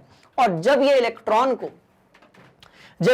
को गेन करते हैं बाबूजी, तो इनकी ऑक्सीकरण संख्या जो है वो कैसी हो जाती है, नेगेटिव में हो जाती है। और जब ये इलेक्ट्रॉन को दान करते हैं तो इनकी ऑक्सीकरण संख्या पॉजिटिव हो जाती है। बात समझ में आ रही है? बड़ी इंटरेस्टिंग ये कहानी है। तो हमने क्या देखा, इलेक्ट्रॉनिक विन्यास देखा, संयोजी इलेक्ट्रॉन देखा, संयोजकता देखी, इलेक्ट्रॉन के साथ क्या हुआ ये भी देखा, और ऑक्सीकरण संख्या हमने देख ली। बात समझ में आई? और हमने ऑक्सीकरण संख्या देख ली। अब ये भी देख लेते हैं कि कौन सा तत्व जो है वो सामान्यतः कितने आबंध बनाता है, और इतना यदि आपने देख लिया तो हो गया खेल खत्म। ठीक है, चलो आ जाओ, एक लास्ट वाला बनाते हैं अपन, मस्त वाला। ये लो, अरे ये लो, मजेदार ये कहानी है। राइट, चलो ये लो भाई, ये लो। और मैं यहां पर लिख दे रहा हूं कि वो आबंध कितने बनाएगा। ठीक है जी, चलो तो मैं लिख दे रहा हूं कि वो आबंध कितने बनाएगा। ये लो, और मैं यहां लिख रहा हूं कि वो आबंध जो है वो कितने बनाएगा। ओके, तो बॉन्ड्स की, क्योंकि यदि अपने को ये पता चल गया कि कौन सा तत्व कितने आबंध बनाने वाला है तो कहानी खत्म हो गई। उसके बाद हम जो चाहे उस यौगिक का निर्माण कर सकते हैं। तो मैं यहां पर लिख रहा हूं आबंध की संख्या, बस आबंध की संख्या। तो मैं बात कर रहा हूं कि इसकी आबंदों की संख्या। अब बड़े ध्यान से देखिएगा, इन सबका आपस में लेना देना है। जो संयोजकता होती है ना बच्चों, वही आपकी क्या होती है, आबंदों की संख्या, यानी कि नंबर ऑफ बॉन्ड्स। बात समझ में आ गई? बोलो यस सर। इसका मतलब ये हुआ कि यदि हम हाइड्रोजन या लिथियम की बात करेंगे तो 1 1, carbon is 4, nitrogen is 3, oxygen is 2, sodium is 1, magnesium is 2, और आपका क्लोरीन जो है वो एक बॉन्ड बनाएगा। क्लोरीन जो है वो कितना बनाएगा, एक बॉन्ड बनाएगा। बड़े ध्यान से यहां पर देखिएगा, ये टेबल यदि आपको क्लियर है, ये टेबल हो सकता है इसको समझने में आपको टाइम लगे, बात समझ में आ रही है, पर स्टूडेंट्स बेटा यदि ये टेबल आपको क्लियर है तो इसके बाद की पूरी कहानी बड़ी ही आसान है, राइट। चलो, तो एक तरफ हमने देखा था तत्व, बोलो यस सर। तत्व के बाद क्या था, इलेक्ट्रॉनिक विन्यास। तत्व के बाद कौन सी चीज थी, इलेक्ट्रॉनिक विन्यास। साथ में हमने बात की किसकी, संयोजी इलेक्ट्रॉन। क्या होते हैं ये संयोजी इलेक्ट्रॉन, अंतिम कक्षा में पाए जाने वाले इलेक्ट्रॉन्स। हमने बात की संयोजकता, मतलब वो संख्या वो संख्या जब इलेक्ट्रॉन का आदान प्रदान या ट्रांसफर शेयरिंग होती है ऑक्टेट कंप्लीट करने के लिए, तो जितने इलेक्ट्रॉन पार्टिसिपेट करते हैं उसी को हम लोग बोलते हैं संयोजकता। साथ में हमने बात की इलेक्ट्रॉन के साथ में क्या हुआ, हमने देखा ऑक्सीकरण संख्या क्या होगी, और हमने देखा आबंध की संख्या क्या होगी। बात समझ में आ रही है? बहुत बढ़िया तरीके से इसको नोट करो, क्योंकि इसके बाद की जो कहानी है वो बड़ी इंटरेस्टिंग है, राइट। चलो जल्दी से ठीक। और क्योंकि हमने एक साथ सारे टॉपिक्स को पढ़ लिया है तो डेफिनेटली आपको छोटे मोटे डाउट्स तो होंगे, घबराने वाली बात नहीं है। उन डाउट्स को कमेंट बॉक्स में लिखिए, उनको उधर ही सॉल्व कर लेंगे। बहुत सारे डाउट्स यदि कलेक्ट हो गए तो हम उन सारे डाउट्स की एक सेपरेट वीडियो बना लेंगे। बात समझ में आ रही है? इंटरेस्टिंग कहानी, नोट किया जाए। कर लिया? चलो, तो ये अपन ने देख लिया, बोलो यस सर। अब सवाल पैदा होता है कि संयोजकता तो हमने सीख ली, इलेक्ट्रॉन के साथ हमने ये सीख लिया, अब ऑक्सीकरण संख्या हम कैसे बताएंगे, हम ऑक्सीकरण संख्या कैसे बताएंगे, और कौन सा तत्व कितने आबंध बनाता है ये कैसे बताएंगे। बड़े ध्यान से देखिएगा, राइट। चलो ऑक्सीकरण संख्या के तरफ ले चलते हैं आप लोगों को। पहले आप मुझे एक बात बताओ, क्या आपको यहां पर एक खाली पीरियोडिक टेबल दिख रहा है? बोलो यस सर। हम जल्दी से इसको क्या करते हैं, डिजाइन करते हैं, जिससे क्या होगा, इसके अंदर के छुपे हुए जितने भी कॉन्सेप्ट्स हैं वो बाहर निकल के आते जाएंगे। बात समझ में आ रही है? बोलो यस सर। ठीक है, चलो देखो बेटा, इसको जानते हो, ये रहा आपका एस ब्लॉक, ये रहा आपका एस ब्लॉक। कौन सा ब्लॉक? तो भाई ये रहा आपका एस ब्लॉक। चलो अच्छा, और जैसा कि मैं आप लोगों को हमेशा बताता हूं कि अपने को पीरियोडिक टेबल रटना नहीं है, अपने को पीरियोडिक टेबल डिजाइन कर लेना है अपने से। इससे क्या होता है कि इसके अंदर के कॉन्सेप्ट्स आपको रटने की जरूरत नहीं पड़ती है, ऑटोमेटिकली वो आपको हो जाते हैं क्लियर। बोलो यस सर, राइट। चलो, तो अपन ने क्या बना लिया, एस ब्लॉक यहां पर बना लिया। एस ब्लॉक में हमारा हाइड्रोजन भी आता है, इसको भी अपन देख लेते हैं। बात समझ में आ रही है? बोलो यस सर। ठीक है, तो ये अपन ने एस ब्लॉक बना लिया। चलो अब पी ब्लॉक की तरफ चलते हैं। So this is our P block basically, है ना, this is our P block. बोलो yes sir, this is our P block, that's all. और जो हीलियम है आपका इलेक्ट्रॉनिक विन्यास के हिसाब से उसे एस ब्लॉक में आना चाहिए, पर क्योंकि उसके गुणधर्म ऐसे होते हैं, वो नोबल गैसों के जैसा बिहेव करता है, इसलिए हम उसको पी ब्लॉक में रख देते हैं। तो उसको भी अपन बना लेते हैं। चलो ये लो ये लो ये लो ये लो ये लो, मस्त वाली कहानी। अब बात करेंगे किसकी, डी ब्लॉक की। हाँ, तो डी ब्लॉक भी बना लेंगे, कोई घबराने वाली बात ही नहीं है। चलो D block D block D block D block D block, ये रहा अपना डी ब्लॉक, ये रहा अपना डी ब्लॉक, जिसके तत्वों को हम संक्रमण तत्व भी बोलते हैं। बोलो यस सर। बात समझ में आ गई? बोलो यस सर। कोई डाउट है? बोलो यस सर। तो कैसा करोगे, आप उसको पूछोगे कहां पर, तो बेटा आप उसे पूछोगे कमेंट सेक्शन में। क्या हमने एस ब्लॉक बनाया? बोलो यस सर। क्या हमने पी ब्लॉक बनाया? बोलो यस सर। क्या हमने डी ब्लॉक बनाया? बोलो यस सर। अब जो बचा वो ऑटोमेटिकली आपका एफ ब्लॉक है। ऑलराइट, इंटरेस्टिंग कहानी। चलो अब कौन से तत्व आएंगे, कहां पर आएंगे, ये भी हम लोग याद कर लेते हैं, जल्दी से समझ लेते हैं, बात समझ में आ रही है। चलो, शुरुआत होती है कहां से, शुरुआत होती है हाइड्रोजन से। शुरुआत कहां से होती है, हाइड्रोजन से। उसके बाद हम चलते हैं हीलियम की तरफ। शुरुआत होती है हाइड्रोजन से, फिर हम चलते हैं हीलियम की तरफ। उसके बाद आता है हमारा क्यूट सा लिथियम, इसके बाद आता है हमारा क्यूट सा लिथियम, और उसके पड़ोस में होता है बेरिलियम। उसके पड़ोस में होता है बेरिलियम, जिसका परमाणु क्रमांक कितना होता है, 4 होता है। फिर हम एंट्री मारते हैं पी ब्लॉक में। किसमें मारते हैं भैया, पी ब्लॉक में। तो यहां पर है आपका बोरॉन, ये है आपका कार्बन, ये है आपका नाइट्रोजन, ऑक्सीजन, फ्लोरीन और नियॉन। नियॉन से हम जब थोड़ा आगे बढ़ते हैं तो हमें मिलता है सोडियम, उसके पड़ोस में पाया जाता है मैग्नीशियम। मैग्नीशियम से गाड़ी आगे लेकर जाएंगे, मिलेगा एल्यूमिनियम। एल्यूमिनियम के बाद में जो पीरियोडिक टेबल की शोभा बढ़ाता है वो है आपका सिलिकॉन, जिससे निर्माण होता है इलेक्ट्रॉनिक चिप्स जो होती हैं आपकी इलेक्ट्रॉनिक आइटम्स का, मशीनरीज का।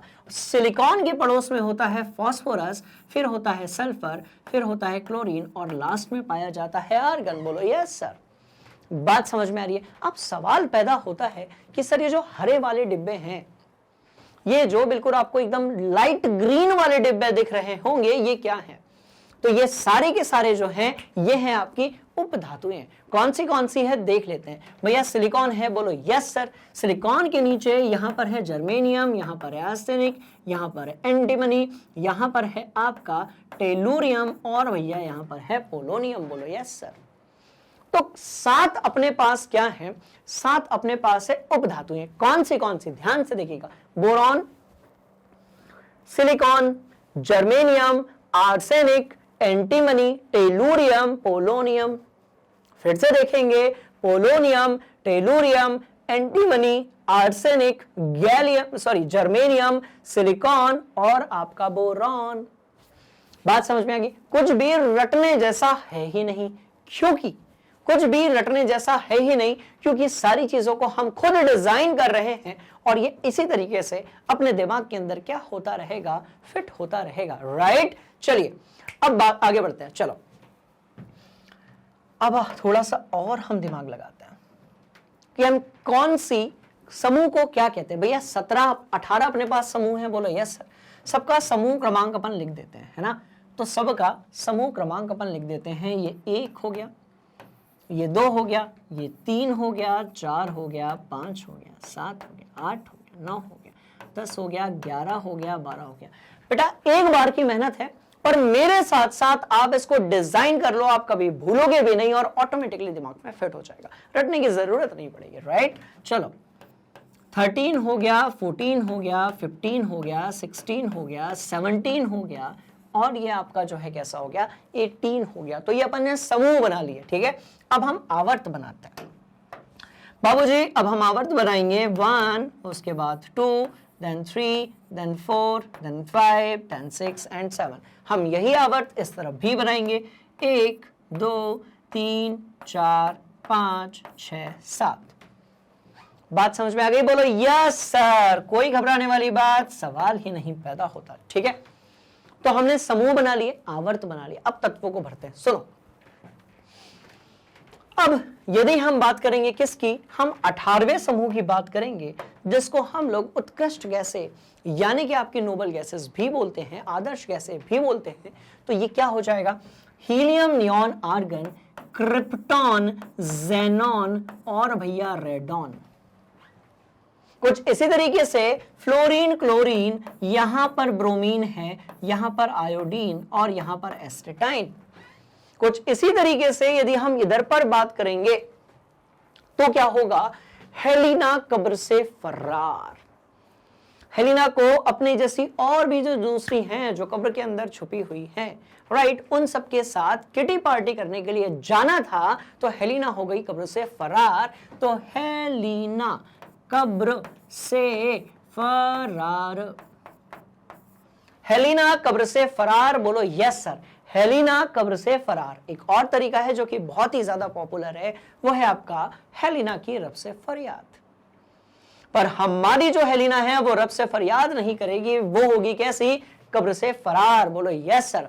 साथ में हम बात करेंगे बेटा मांगे कार स्कूटर। आए है, क्या बात है, पढ़ना लिखना है नहीं, बेटा मांगे कार स्कूटर और इसके बाद होगा यहां पर बाप। जैसा कि आप लोग पढ़ते हो, बेटा मांगे कार स्कूटर, बाप राजी। बाप राजी नहीं, बेटा मांगे कार स्कूटर, बेटा जो है पढ़ाई करता नहीं है, इसलिए हो जाएगा बाप रगड़े। बेटा मांगे कार स्कूटर, बाप रगड़े। बात समझ में आ रही है? और देख लेते हैं, मैं पूरा पीरियोडिक टेबल आप लोगों के दिमाग के अंदर और आपकी कॉपी में फिट करने वाला हूं, आपको रटने की बिल्कुल भी जरूरत नहीं है, राइट? चलो, beryllium, magnesium, calcium, strontium, barium और यहां पर होगा आपका रेडियम। बात समझ में आ रही है? इंटरेस्टिंग कहानी। हम बात करेंगे तो आपके hydrogen, lithium, sodium, potassium, rubidium, caesium और फ्रांशियम की, जिसमें फ्रांशियम और रेडियम आपके जो हैं वो हैं आपके रेडियोधर्मी, यानी कि आपके रेडियो एक्टिव। क्या होते हैं? जिनमें से विकिरण अपने आप निकल रहे होते हैं। सर एस ब्लॉक हो गया दिमाग के अंदर फिट। पी ब्लॉक की इंपॉर्टेंट चीजें अपन ने दिमाग के अंदर फिट कर ली। बोलो यस सर। जो बचा है उसको भी घेर लेते हैं अपन। तो ये जो डी ब्लॉक है, इसमें कुछ पता रहे या ना रहे, आपको जो पहला वाला आवर्त है, बात समझ में आ रही है? डी ब्लॉक का जो पहला वाला आवर्त है ये आपको पता होना ही चाहिए। और कैसे याद रखोगे? बड़ी इंटरेस्टिंग ये कहानी है। आप याद करो, आपके जो साइंस के टीचर हैं, बात समझ में आ रही है? आपके जो साइंस के टीचर हैं वो बहुत ही ज्यादा क्रिएटिव हैं, इसलिए हम इसको याद करेंगे साइंस। ध्यान से देखो, ये सीजियम था, वो स्कैंडियम है। Science teacher very creative, science teacher very creative. हालांकि आप लोगों की जो क्रिएटिविटी है वो टीचर से बहुत ज्यादा होती है, पर अपने को तो याद करना है, समझना है। मैं कह रहा हूं साइंस टीचर वेरी क्रिएटिव। कैसे याद रखोगे? बात समझ में आ रही है? साइंस टीचर वेरी क्रिएटिव और मांगे fair copy. Science teacher very creative, मांगे fair copy. Science teacher very creative, मांगे fair copy. And trust me, कभी भी ये फेयर कॉपी अपनी कंप्लीट नहीं रहती है।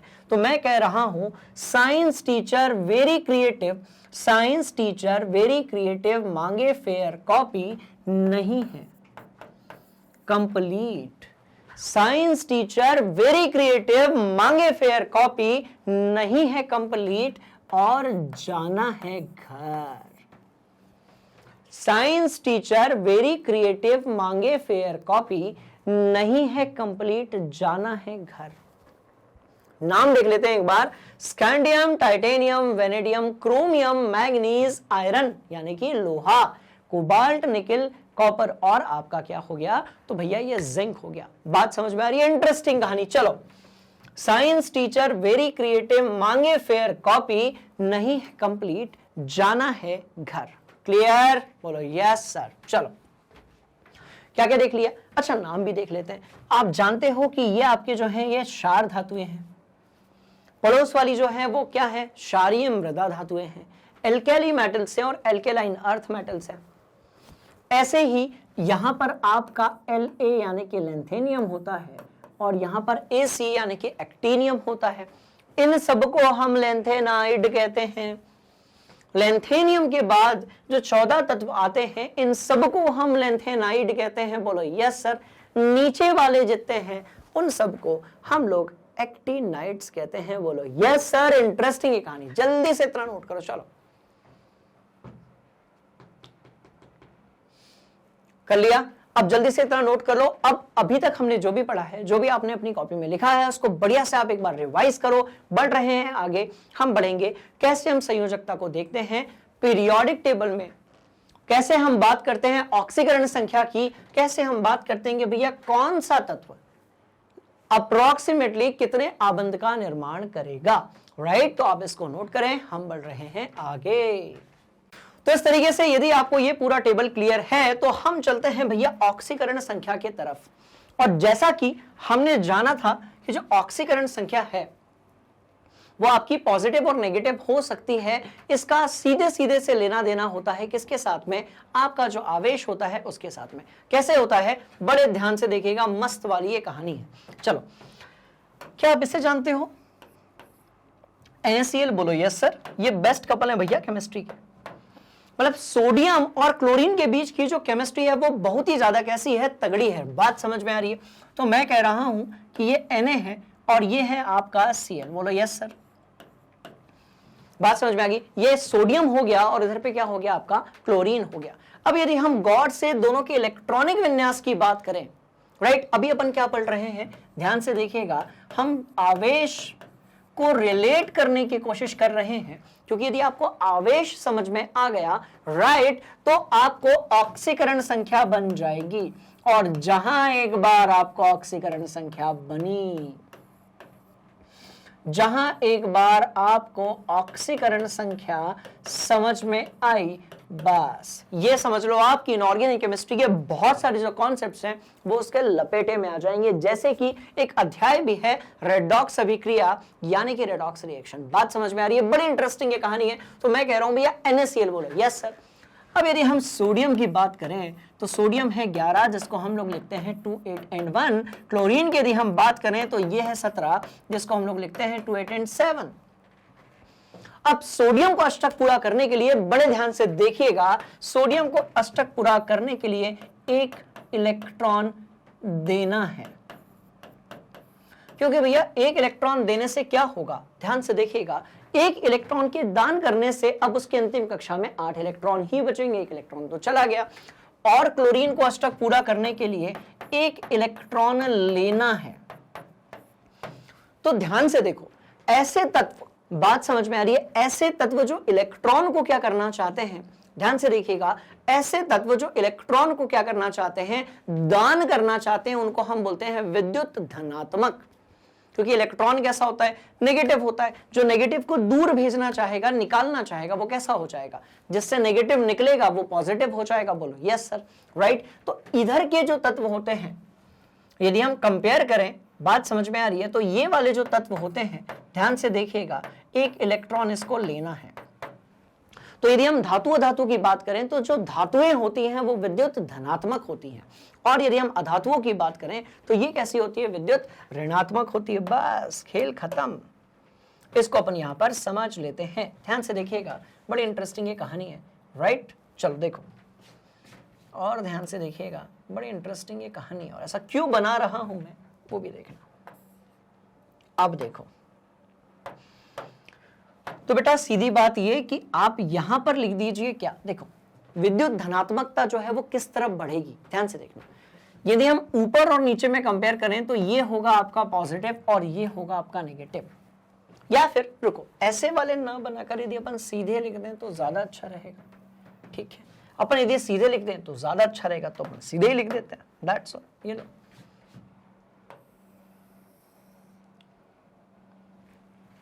ध्यान से देखना, जो चीज बताई जा रही है मस्त वाली कहानी है, और बढ़िया बढ़िया इसमें छुपे हुए हैं कॉन्सेप्ट्स। कैसे, देखो अभी बताता हूं। एक तो भाई एरो यहां लगा दो आप, कोई दिक्कत वाली बात, सवाल ही नहीं पैदा होता। और एक एरो जो है उसको आप यहां पर लगा दो। चलो ये लो, ये लगा दिया आपने एरो। बोलो यस सर। 2 तीर दिख रहे हैं, बोलो यस सर। तो क्या होता है, इधर वाले आपके होते हैं पॉजिटिव, इसका मतलब इनको हम बोलते हैं विद्युत ऋणात्मकता बढ़ रही है। बस आपको यदि विद्युत ऋणात्मकता समझ में आ गई, आपको यदि आवेश समझ में आ गया, तो आपको कभी भी ऑक्सीकरण संख्या में कोनो दिक्कत नहीं जाने वाली है। तो हम कहते हैं विद्युत ऋणात्मकता। हम किसकी बात करते हैं, तो भैया हम बात करते हैं विद्युत धनात्मकता। ऋणात्मकता तो उधर बढ़ेगी, तो ये हो जाएगा विद्युत धनात्मकता। बात समझ में आ रही है? तो ये विद्युत धनात्मकता है, और नीचे की तरफ भी बढ़ेगी आपकी विद्युत धनात्मकता। तो इसको भी मैं यहां पर लिख देता हूं, विद्युत धनात्मकता नीचे की तरफ बढ़ेगी।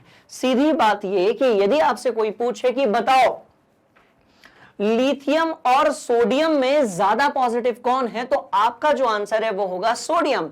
इसी तरीके से सोडियम और पोटेशियम में ज्यादा पॉजिटिव कौन है, तो आपका आंसर होगा पोटेशियम।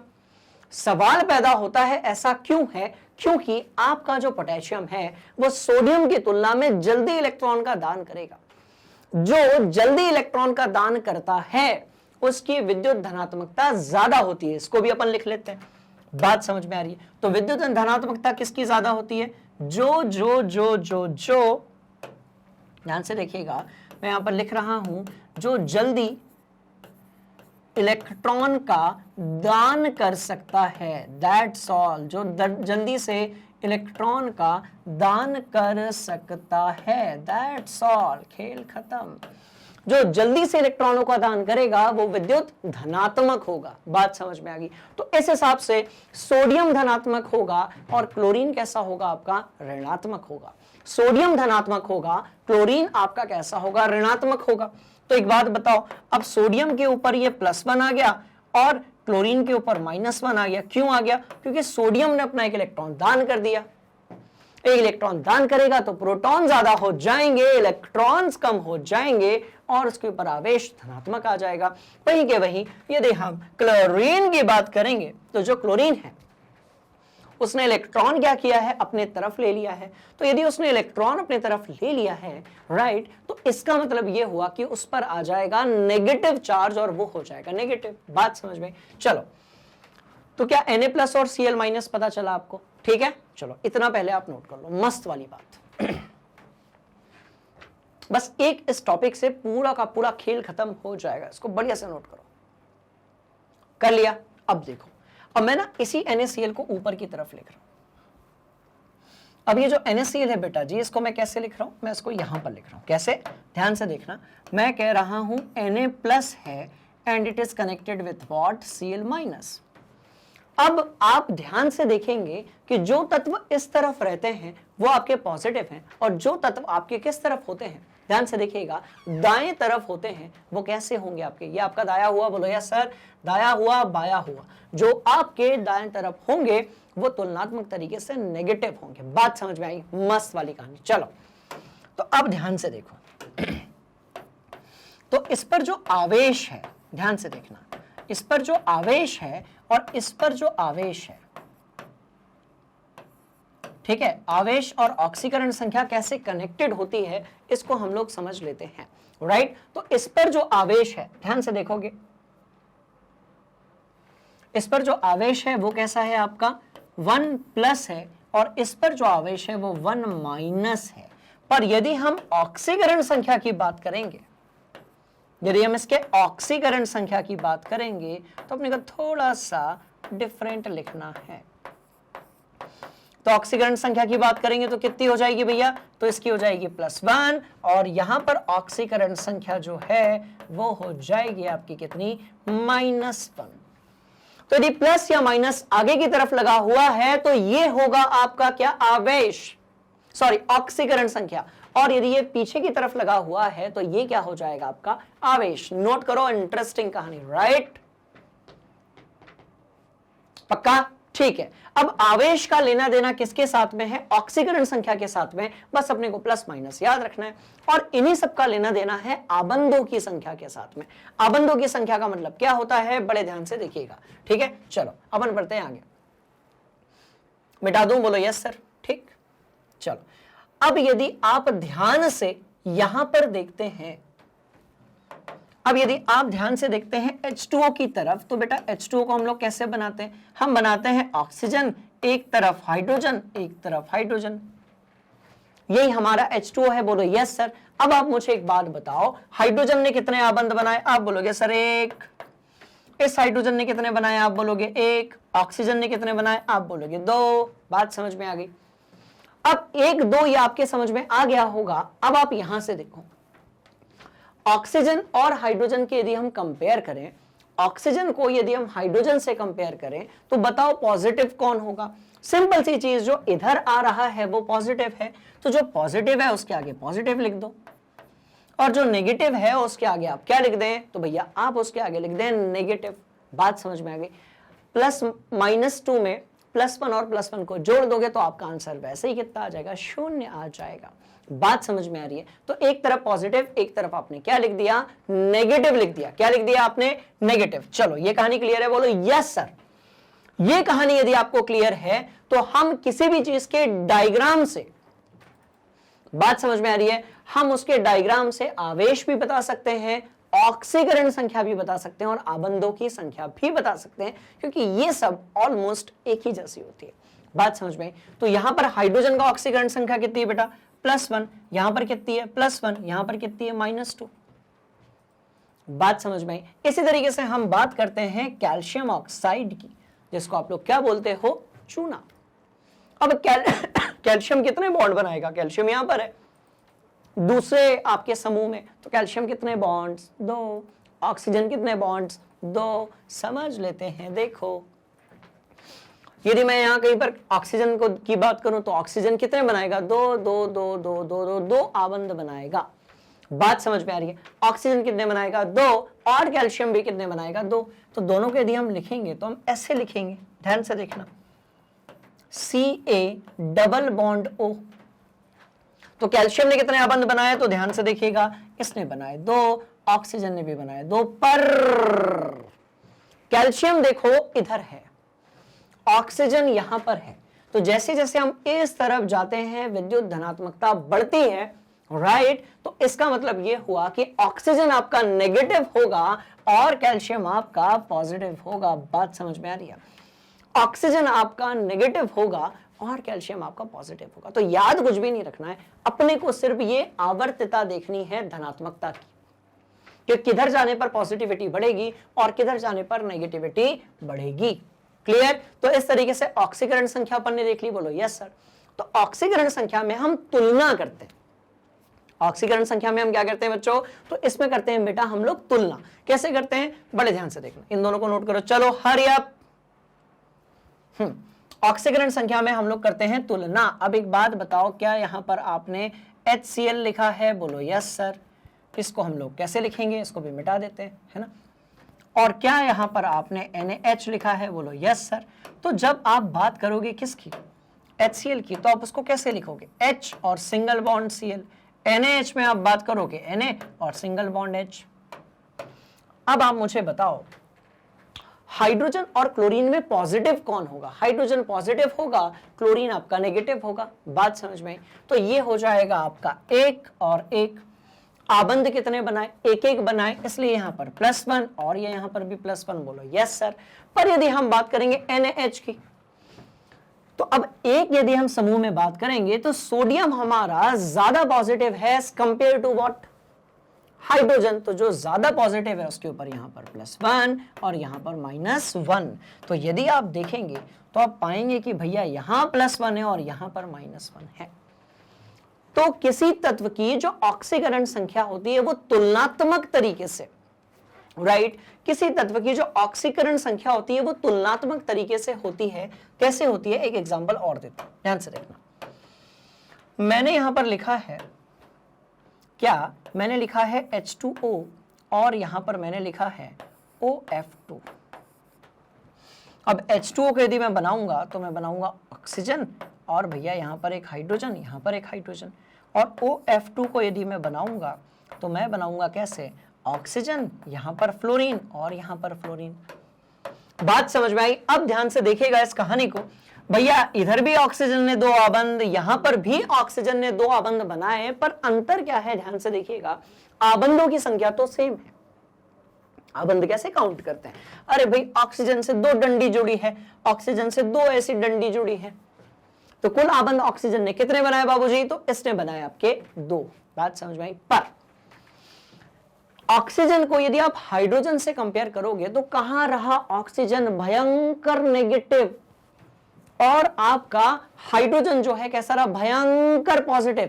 तो ऑक्सीजन से हाइड्रोजन कैसा है? पॉजिटिव है। तो ऑक्सीजन हाइड्रोजन के कंपेयर में कैसा होगा? तो भैया ये होगा आपका नेगेटिव, यहां पर +1 और यहां पर +1। पर यदि आप ऑक्सीजन और फ्लोरीन को कंपेयर करोगे तो आप ये पाओगे कि ऑक्सीजन तो जो है ज्यादा पॉजिटिव है और फ्लोरीन तो भैया वैसे ही जितने भी तत्व हैं उसमें सबसे ज्यादा नेगेटिव है, विद्युत ऋणात्मक है। तो भैया इधर पे आ जाएगा +2 -1 -1। मतलब ये कि ऑक्सीकरण को संख्या को समझने के लिए अपने को ये डायग्राम पता होना चाहिए और हमें पता होना चाहिए क्या, पीरियोडिक टेबल, और हमें पता होना चाहिए क्या, पीरियोडिक टेबल। तो सीधी बात यह है कि किसी तत्व की जो ऑक्सीकरण संख्या है उसके बारे में हम कुछ रट नहीं सकते।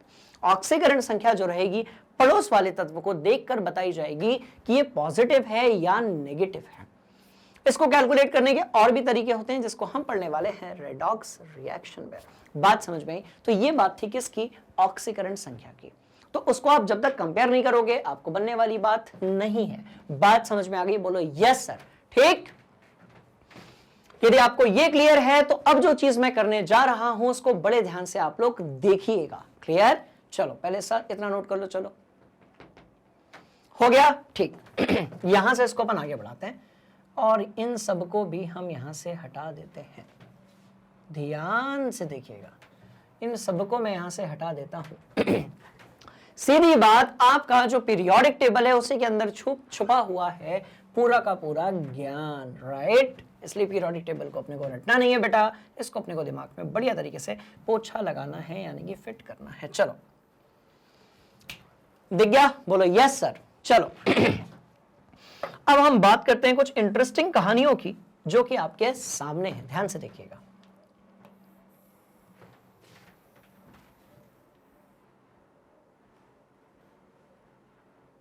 ठीक, अब हम बात करते हैं कुछ इंटरेस्टिंग कहानियों की। बड़े ध्यान से इसको आप देखिएगा, राइट? हम बात करते हैं कुछ एक इंटरेस्टिंग कहानियों की। ठीक है, अब ध्यान से देखना कि अब जो चीज मैं करने जा रहा हूं इससे आपको हमेशा के लिए ये क्लियर हो जाएगा कि कौन सा जो तत्व है वो कितने आबंध का निर्माण करता है, राइट? कैसे होगा देखते हैं। मस्त वाली ये कहानी है ना? ये और भैया सबके बनेंगे क्या, एरो। सबके बनेंगे क्या, एरो, राइट? चलो अब नाम लिख लेते हैं। अब मैं यहां पर लिख देता हूं संयोजक, मैं यहां पर लिख देता हूं संयोजकता या संयोजक इलेक्ट्रॉन, यानी कि बाहरी कक्षा में इलेक्ट्रॉनों की संख्या, राइट? और मैं यहां पर लिख देता हूं आपका क्या, संयोजक इलेक्ट्रॉन। ठीक है, इधर पे मैं लिख रहा हूं बच्चों संयोजकता। यहां पर मैं क्या लिख रहा हूं, तो ये है आपका संयोजकता, यानी कि आपकी वैलेंसी। और सबसे ऊपर हम लिखने वाले हैं सामान्य आबंधों की संख्या। ध्यान से देखना, बस सामान्य आबंधों की संख्या। एक काम करते हैं, हाँ ठीक है, सामान्य आबंधों की संख्या, कुछ काम नहीं करते हैं, इतने में काम चल जाएगा। बात समझ में आ रही है? बड़ी इंटरेस्टिंग कहानी है, ध्यान से देखिएगा। सबके संयोजक इलेक्ट्रॉन, इसका मतलब क्या होता है, इसका मतलब होता है अंतिम कक्षा के इलेक्ट्रॉन। ध्यान से देखना, अंतिम कक्षा के इलेक्ट्रॉन, दैट्स ऑल। अंतिम कक्षा के इलेक्ट्रॉन की यदि हम बात करेंगे तो भैया यहां पर 1, यहां पर 2। अभी हम डी ब्लॉक की बात नहीं कर रहे हैं क्योंकि हमारे जो प्रतिनिधि तत्व होते हैं वो एस ब्लॉक और पी ब्लॉक में होते हैं। अधिकांश question S block P block से पूछे जाते हैं। इतने में अपन पहले कॉन्सेप्ट बना लेंगे, उसके बाद हम बात करेंगे इसकी डी ब्लॉक की। ठीक है, चलो 3, 4, 5, 6, 7 और 1, 8। और अच्छे स्टाइल बताता हूं याद करने की, जो समूह संख्या है, बोलो यस सर, समूह संख्या के अंत में जो आ रहा है, राइट, वही हो गया आपके क्या, संयोजक इलेक्ट्रॉन।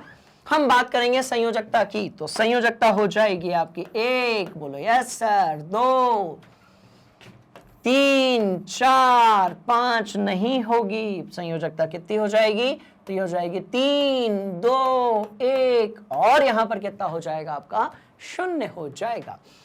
अब यदि हम सामान्य आबंधों की बात करें, राइट, तो ये कहानी बड़ी इंटरेस्टिंग है कि मुझे लिखना पड़ेगा यहां पर कितना, 1, यहां पर लिखना पड़ेगा 2, यहां पर लिखना पड़ेगा कितना, तो भैया 3, 4 3 2 1 और 0 खत्म। मतलब ये है कि अब आपको ये क्लियर होगा कि क्लोरीन कितने आबंध बनाता है सामान्यतः। अब आपको ये क्लियर होगा कि भैया कार्बन 4 आबंध ही क्यों बनाता है। तो ये इतना तगड़ा कॉन्सेप्ट है स्टूडेंट्स कि इसके बिना अपन इनऑर्गेनिक केमिस्ट्री को समझ नहीं सकते। रट तो सकते हैं बट बहुत टाइम लगता है और वो तरीका भी सही नहीं है। बात समझ में आ गई। चलो, तो इस तरीके से हमने ये तो देख लिया कि कौन कितने आबंध बनाएगा सामान्यतः। बात समझ में आ रही है। चलिए, तो सोडियम 1 बनाता है, मैग्नीशियम 2 बनाता है। तो यहां से ही आप वो खेल खेलते हो जिसको आपने देखा था कौन सी क्लास में, तो आप याद करो जब आप 9th क्लास में हुआ करते थे। तो मैग्नीशियम कितने आबंध बनाता है 2, तो नीचे लिखा 2। क्लोरीन कितने आबंध बनाता है, तो भैया 1, नीचे लिखा 1। बोलो यस सर। और इस तरीके से आपने एक एरो लगाया और आपने खेल को कुछ इस तरीके से खेल लिया। बात समझ में आ गई, बोलो यस सर।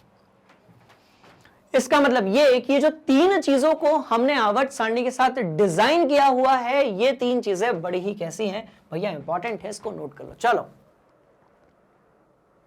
सीख गए पूरे कॉन्सेप्ट। अब आपको कभी ये दिक्कत नहीं आएगी किसी भी यौगिक को देखने में कि सर उसमें किसी तत्व की संख्या कितनी है। बात समझ में आ रही है। इसलिए MgCl2 की जब हम बात करते हैं तो Mg, मैग्नीशियम 2 क्लोरीन को होल्ड कर सकता है, पर सोडियम तो भैया 1 ही क्लोरीन को होल्ड करेगा। तो कौन कितने आबंध बनाता है, किसकी क्या संयोजकता है, ये समझना बड़ा ही कैसा है, इंपॉर्टेंट है। राइट, बढ़िया से इसको अपनी कॉपी में नोट करेंगे। चलो, कर लिया, क्या कहते हो, पक्का। चलो, इसका मतलब ये और ये बहुत इंपॉर्टेंट चीज है। अपने सारे दोस्तों को बताओगे, 9th 10th क्या, स्पेशली 10th के और 12th के आपके जितने सीनियर जूनियर हैं सबको आप बताओगे। बात समझ में आ रही है, बड़ी इंपॉर्टेंट ये कहानी है। चलो, और थोड़ा सा आगे बढ़ते हैं और देखते हैं कि कौन किसके साथ कितने आबंध बनाता है। राइट, तो ध्यान से देखना, मस्त वाली ये कहानी है। तो भैया सोडियम तो 1 बनाता है, तो ये बन जाएगा NH, ये बन जाएगा MgH2, ये बन जाएगा AlH3, ये बन जाएगा आपका SiH4। बनेगा कि नहीं बनेगा।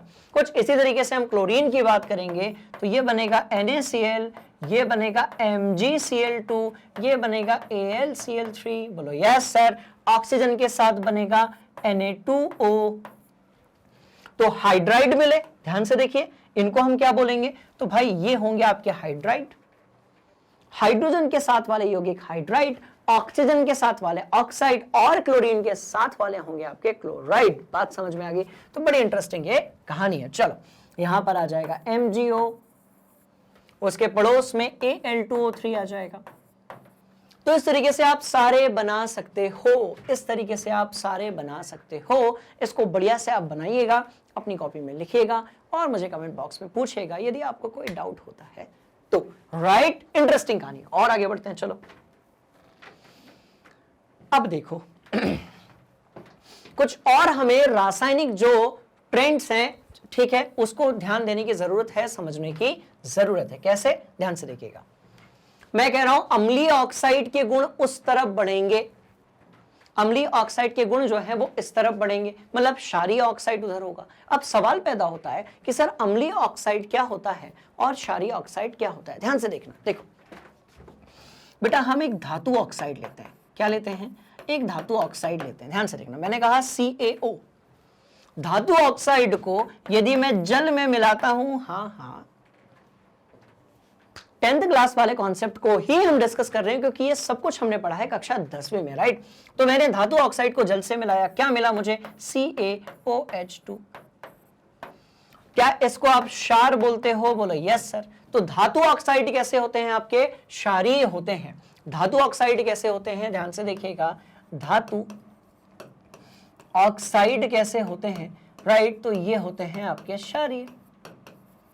तो सीधी सी कहानी ये है कि आपके जो अम्लीय ऑक्साइड होंगे, अम्लीय ऑक्साइड होंगे वो कैसे होंगे, मतलब अधातु के ऑक्साइड जो हैं वो कैसे होंगे, अम्लीय। देखो ना, धातु ऑक्साइड को जल से मिलाया, ये मिला। अब एक अधातु ऑक्साइड लेते हैं। चलो, कौन सा लें, तो हमने लिया CO2। चलो, CO2, इसको जल के साथ मिलाया H2O, क्या मिला, H2CO3।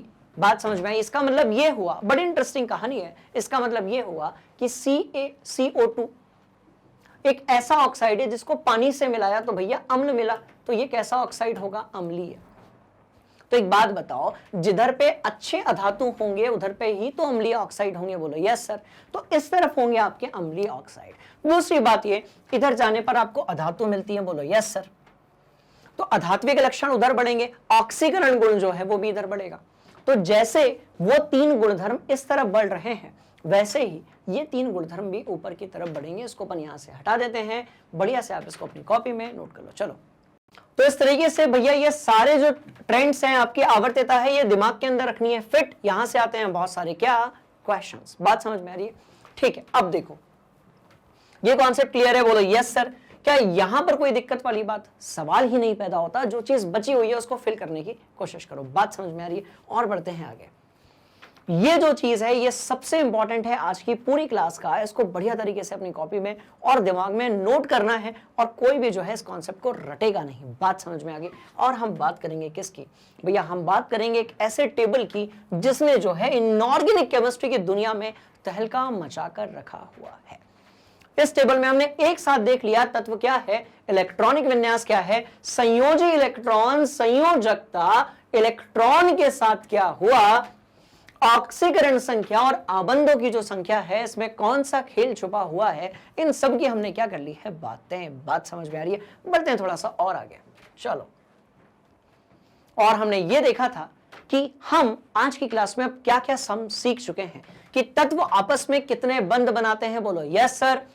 तत्वों के बीच में बनने वाले यौगिक का सूत्र क्या होता है, और तत्व किसी यौगिक में ऑक्सीकरण संख्या कैसे प्राप्त करते हैं। बात समझ में आ रही है? बड़ी इंटरेस्टिंग ये कहानी है। कुछ और नोट्स की तरफ मैं आपका ध्यान जो है वो आकर्षित करना चाहूंगा। चलो, तो इस तरीके से बात समझ में आ रही है? जैसे अब हम बात करेंगे कि भैया संयोजकता में आवर्त्यता किस तरीके से होती है, तो आप यदि ध्यान से देखेंगे तो आप पाएंगे कि संयोजकता जो है, ध्यान से देखो, पहले जो है बढ़ती है, फिर कैसी होने लगती है? कम होने लगती है। कुछ इसी तरीके से संयोजक इलेक्ट्रॉन हमेशा बढ़ रहे होते हैं, किसमें? किसी भी आवर्त में, राइट? ठीक है, बड़ी मजेदार ये कहानी है। थोड़ा और बढ़ते हैं, ये लो। संयोजी इलेक्ट्रॉन को यदि हम किसके रिस्पेक्ट में देख रहे हैं? समूह। और समूह को हम क्या बोलते हैं बाबूजी? हम बात करते हैं इसके बारे में, या तो वर्ग हम इसको बोलते हैं, या फिर हम इसको ग्रुप बोलते हैं। या तो हम वर्ग बोलते हैं, या फिर हम इसको क्या बोलते हैं? ग्रुप बोलते हैं। बात समझ में आई? तो समूह हमने देख लिया, वर्ग हमने देख लिया, ग्रुप हमने देख लिया। सभी ग्रुप के हिसाब से हम संयोजी इलेक्ट्रॉनों की संख्या लिख सकते हैं और संयोजकता लिख सकते हैं। ये देखो। अब सवाल पैदा हो रहा होगा, सर 3 और 5 कैसे? तो ध्यान से देखना, 15वें समूह से हम फास्फोरस उठाते हैं, इसके 2 कंपाउंड हम निकालते हैं। एक तरफ भैया PCl3 है, एक तरफ आपका PCl5 है। अब यहां पर फास्फोरस ने 3 आबंध बनाए हैं, बोलो यस सर। उसके नीचे वाले में जो फास्फोरस है आपका, उसने 5 आबंध बनाए हैं, बोलो यस सर, राइट। इसलिए एक बार उसकी संयोजकता 3 होगी, एक बार 5 होगी। कुछ इसी तरीके से सल्फर कर सकता है। कैसे कर सकता है? ध्यान से देखिएगा। अब यदि H2S की बात है तो सल्फर ने भैया 2 ही आबंध बनाए हैं, बोलो यस सर। पर यदि हम बात करेंगे किसकी? SF6 की। किसकी? तो सल्फर ने 6 आबंध बना लिए। सल्फर ने यहां पर 6 बॉन्ड्स बना लिए, तो यहां संयोजकता उसकी कितनी हो जाएगी? 6 हो जाएगी। बात समझ में आ रही है? तो इस तरीके से हम सबकी संयोजकता बना सकते हैं। इस टेबल को अपनी कॉपी में बहुत बढ़िया तरीके से आप लोग क्या करने वाले हैं? नोट करने वाले हैं, राइट? कर लो। कर लिया? पक्का? चलो और आगे लेकर चलते हैं इस खेल को। हाँ जी, द्वितीय आवर्त के तत्वों के गुणधर्मों में असंगतता क्यों होती है ऐसी? ध्यान से देखिएगा, द्वितीय आवर्त में क्यों की? भैया द्वितीय आवर्त की जब आप बात करोगे, ठीक है, lithium, beryllium, boron, carbon, nitrogen, oxygen, fluorine, neon, तो क्या है? लिथियम और बेरिलियम आपके तत्व हैं, धातु हैं, बोलो यस सर। बोरॉन जो है आपका वो उप धातु है, और कार्बन के बाद जितने हैं वो सब आपके अधातु हैं। अब एक बात बताओ, एक ही आवर्त में यदि अपने पास धातु भी होगी, उपधातु भी होगी और अधातु भी यदि होगी, तो इसका मतलब यह हुआ कि उनके गुणधर्म एक समान नहीं रह सकते हैं, पक्का उसमें वेरिएशन आएगा। बात समझ में आ गई? और बढ़ते हैं आगे। चलो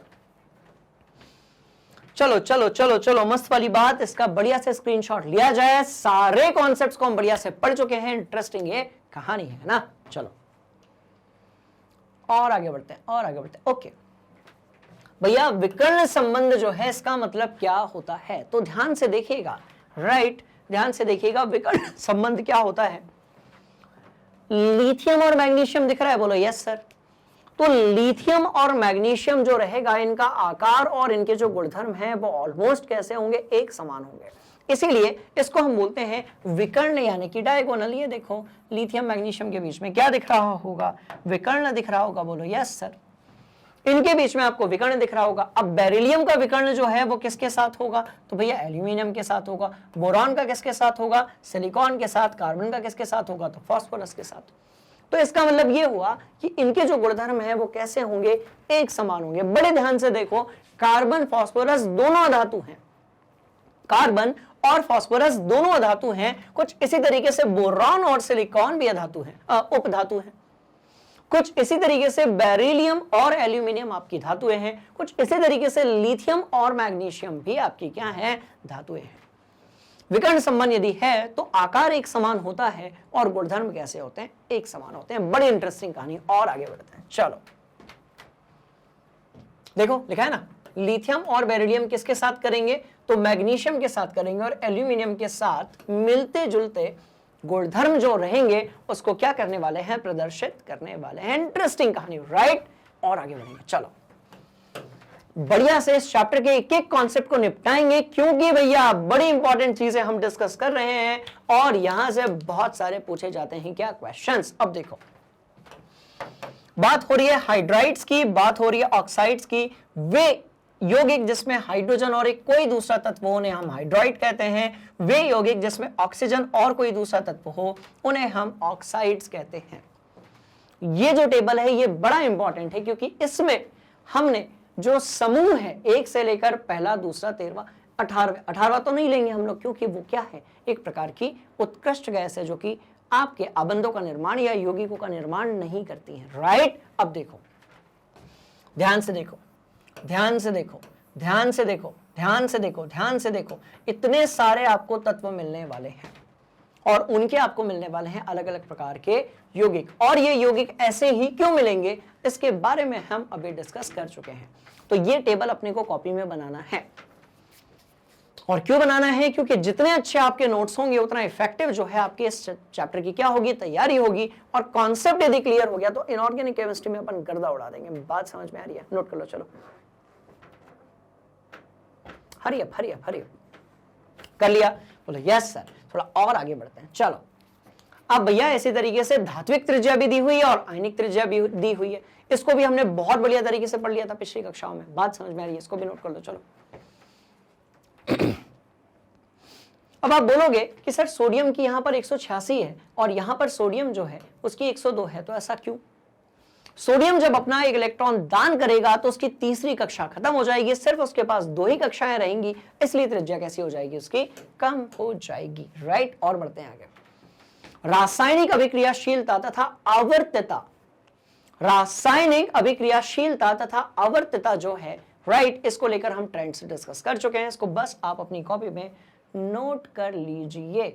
और बढ़ते हैं आगे। कुछ इंपॉर्टेंट पॉइंट्स हैं जिसको आपको अपने दिमाग के अंदर क्या करना है, फिट करना है। राइट, चलो और थोड़ा आगे बढ़ते हैं। और इस तरीके से हमने ये देखा कि जो उत्कृष्ट गैसें होती हैं उसमें पूर्ण तरीके से कोश कैसे होते हैं, भैया भरे होते हैं। मतलब कि ये हो गया कि ये जो है बॉन्ड नहीं बनाने वाली है, इनके जो यौगिक हैं वो आपको बहुत ज्यादा मिलने वाले नहीं है। इसको भी हमने डिस्कस किया था, कहां पर, हमारी वाली जो आवर्त सारणी है इसमें। बात समझ में आ गई, बोलो यस सर। तो इस तरीके से हमने सारे कॉन्सेप्ट्स को बहुत बढ़िया तरीके से कॉपी में, दिमाग में, किताब में और दिल में और किडनी में और लिवर में क्या कर लिया है, फिट कर लिया है। बात समझ में आ रही है। तो स्टूडेंट्स यहां पर यहां पर जो है हमारे सारे कॉन्सेप्ट्स कंप्लीट हो गए हैं। अब इसके बाद हम क्या करने वाले हैं, हम बात करेंगे जो एनसीईआरटी की सॉल्यूशन है, आपकी जो स्टेट बोर्ड की किताबें हैं उनके क्वेश्चंस के सॉल्यूशंस के बारे में। बात समझ में आ रही है? कहानी बड़ी इंटरेस्टिंग है। सवाल पैदा होता है कि वो क्लासेस और वो वीडियो लेक्चर जो है वो अवेलेबल कहां पर होंगे, तो वो अवेलेबल होंगे आपके अपने फेवरेट चैनल जिसका नाम है मैग्नेट ब्रेन्स हिंदी पर। और क्या क्या मिलेगा वो भी देख लेते हैं, ध्यान से देखो भैया। सीबीएसई में English medium, Hindi medium, NTSC, olympiad, CUET, JWE, IIT neat and all that, सारी की सारी क्लासेस बिल्कुल फ्री ऑफ कॉस्ट। और कैसी? क्वालिटी कंटेंट के साथ में। और कैसी? बिल्कुल फ्री ऑफ कॉस्ट आप इन्हें एक्सेस कर सकते हो। और साथ में आप बुक्स और ई बुक्स जो है उसको भी आप एक्सेस कर सकते हो। उसके लिए आपको लिंक दी हुई है कहां पर? डिस्क्रिप्शन में। बात समझ में आ रही है? तो ये सारी चीजें आप लोगों को मैग्नेट ब्रेन्स प्रोवाइड करता है बिल्कुल फ्री ऑफ कॉस्ट। बात समझ में आ रही है? अभी आज की जो क्लास में आपको जो भी डाउट है आप उसे कमेंट बॉक्स में लिख लेंगे। बात समझ में आ रही है? हम वहीं पर उसको सॉल्व कर लेंगे। यदि हमारे पास डाउट्स बहुत ज्यादा हो जाते हैं तो उसके लिए हम एक डाउट वीडियो जो है वो क्रिएट कर देंगे। बात समझ में आ रही है? तो स्टूडेंट्स बढ़िया से पढ़ना है, डाउट्स जो है वो पूछने हैं। अगली क्लास में हम क्वेश्चंस करने वाले हैं। आप बढ़िया से डाउट्स को कलेक्ट कर लीजिए और कमेंट बॉक्स में पूछ लीजिएगा। बात समझ में आ गई? हम लोग मिलते हैं अगली क्लास में। तब तक के लिए आप मैग्नेट ब्रेन्स हिंदी को लाइक कीजिए, शेयर कीजिए और सब्सक्राइब कीजिए। Thank you so much. जय हिंद।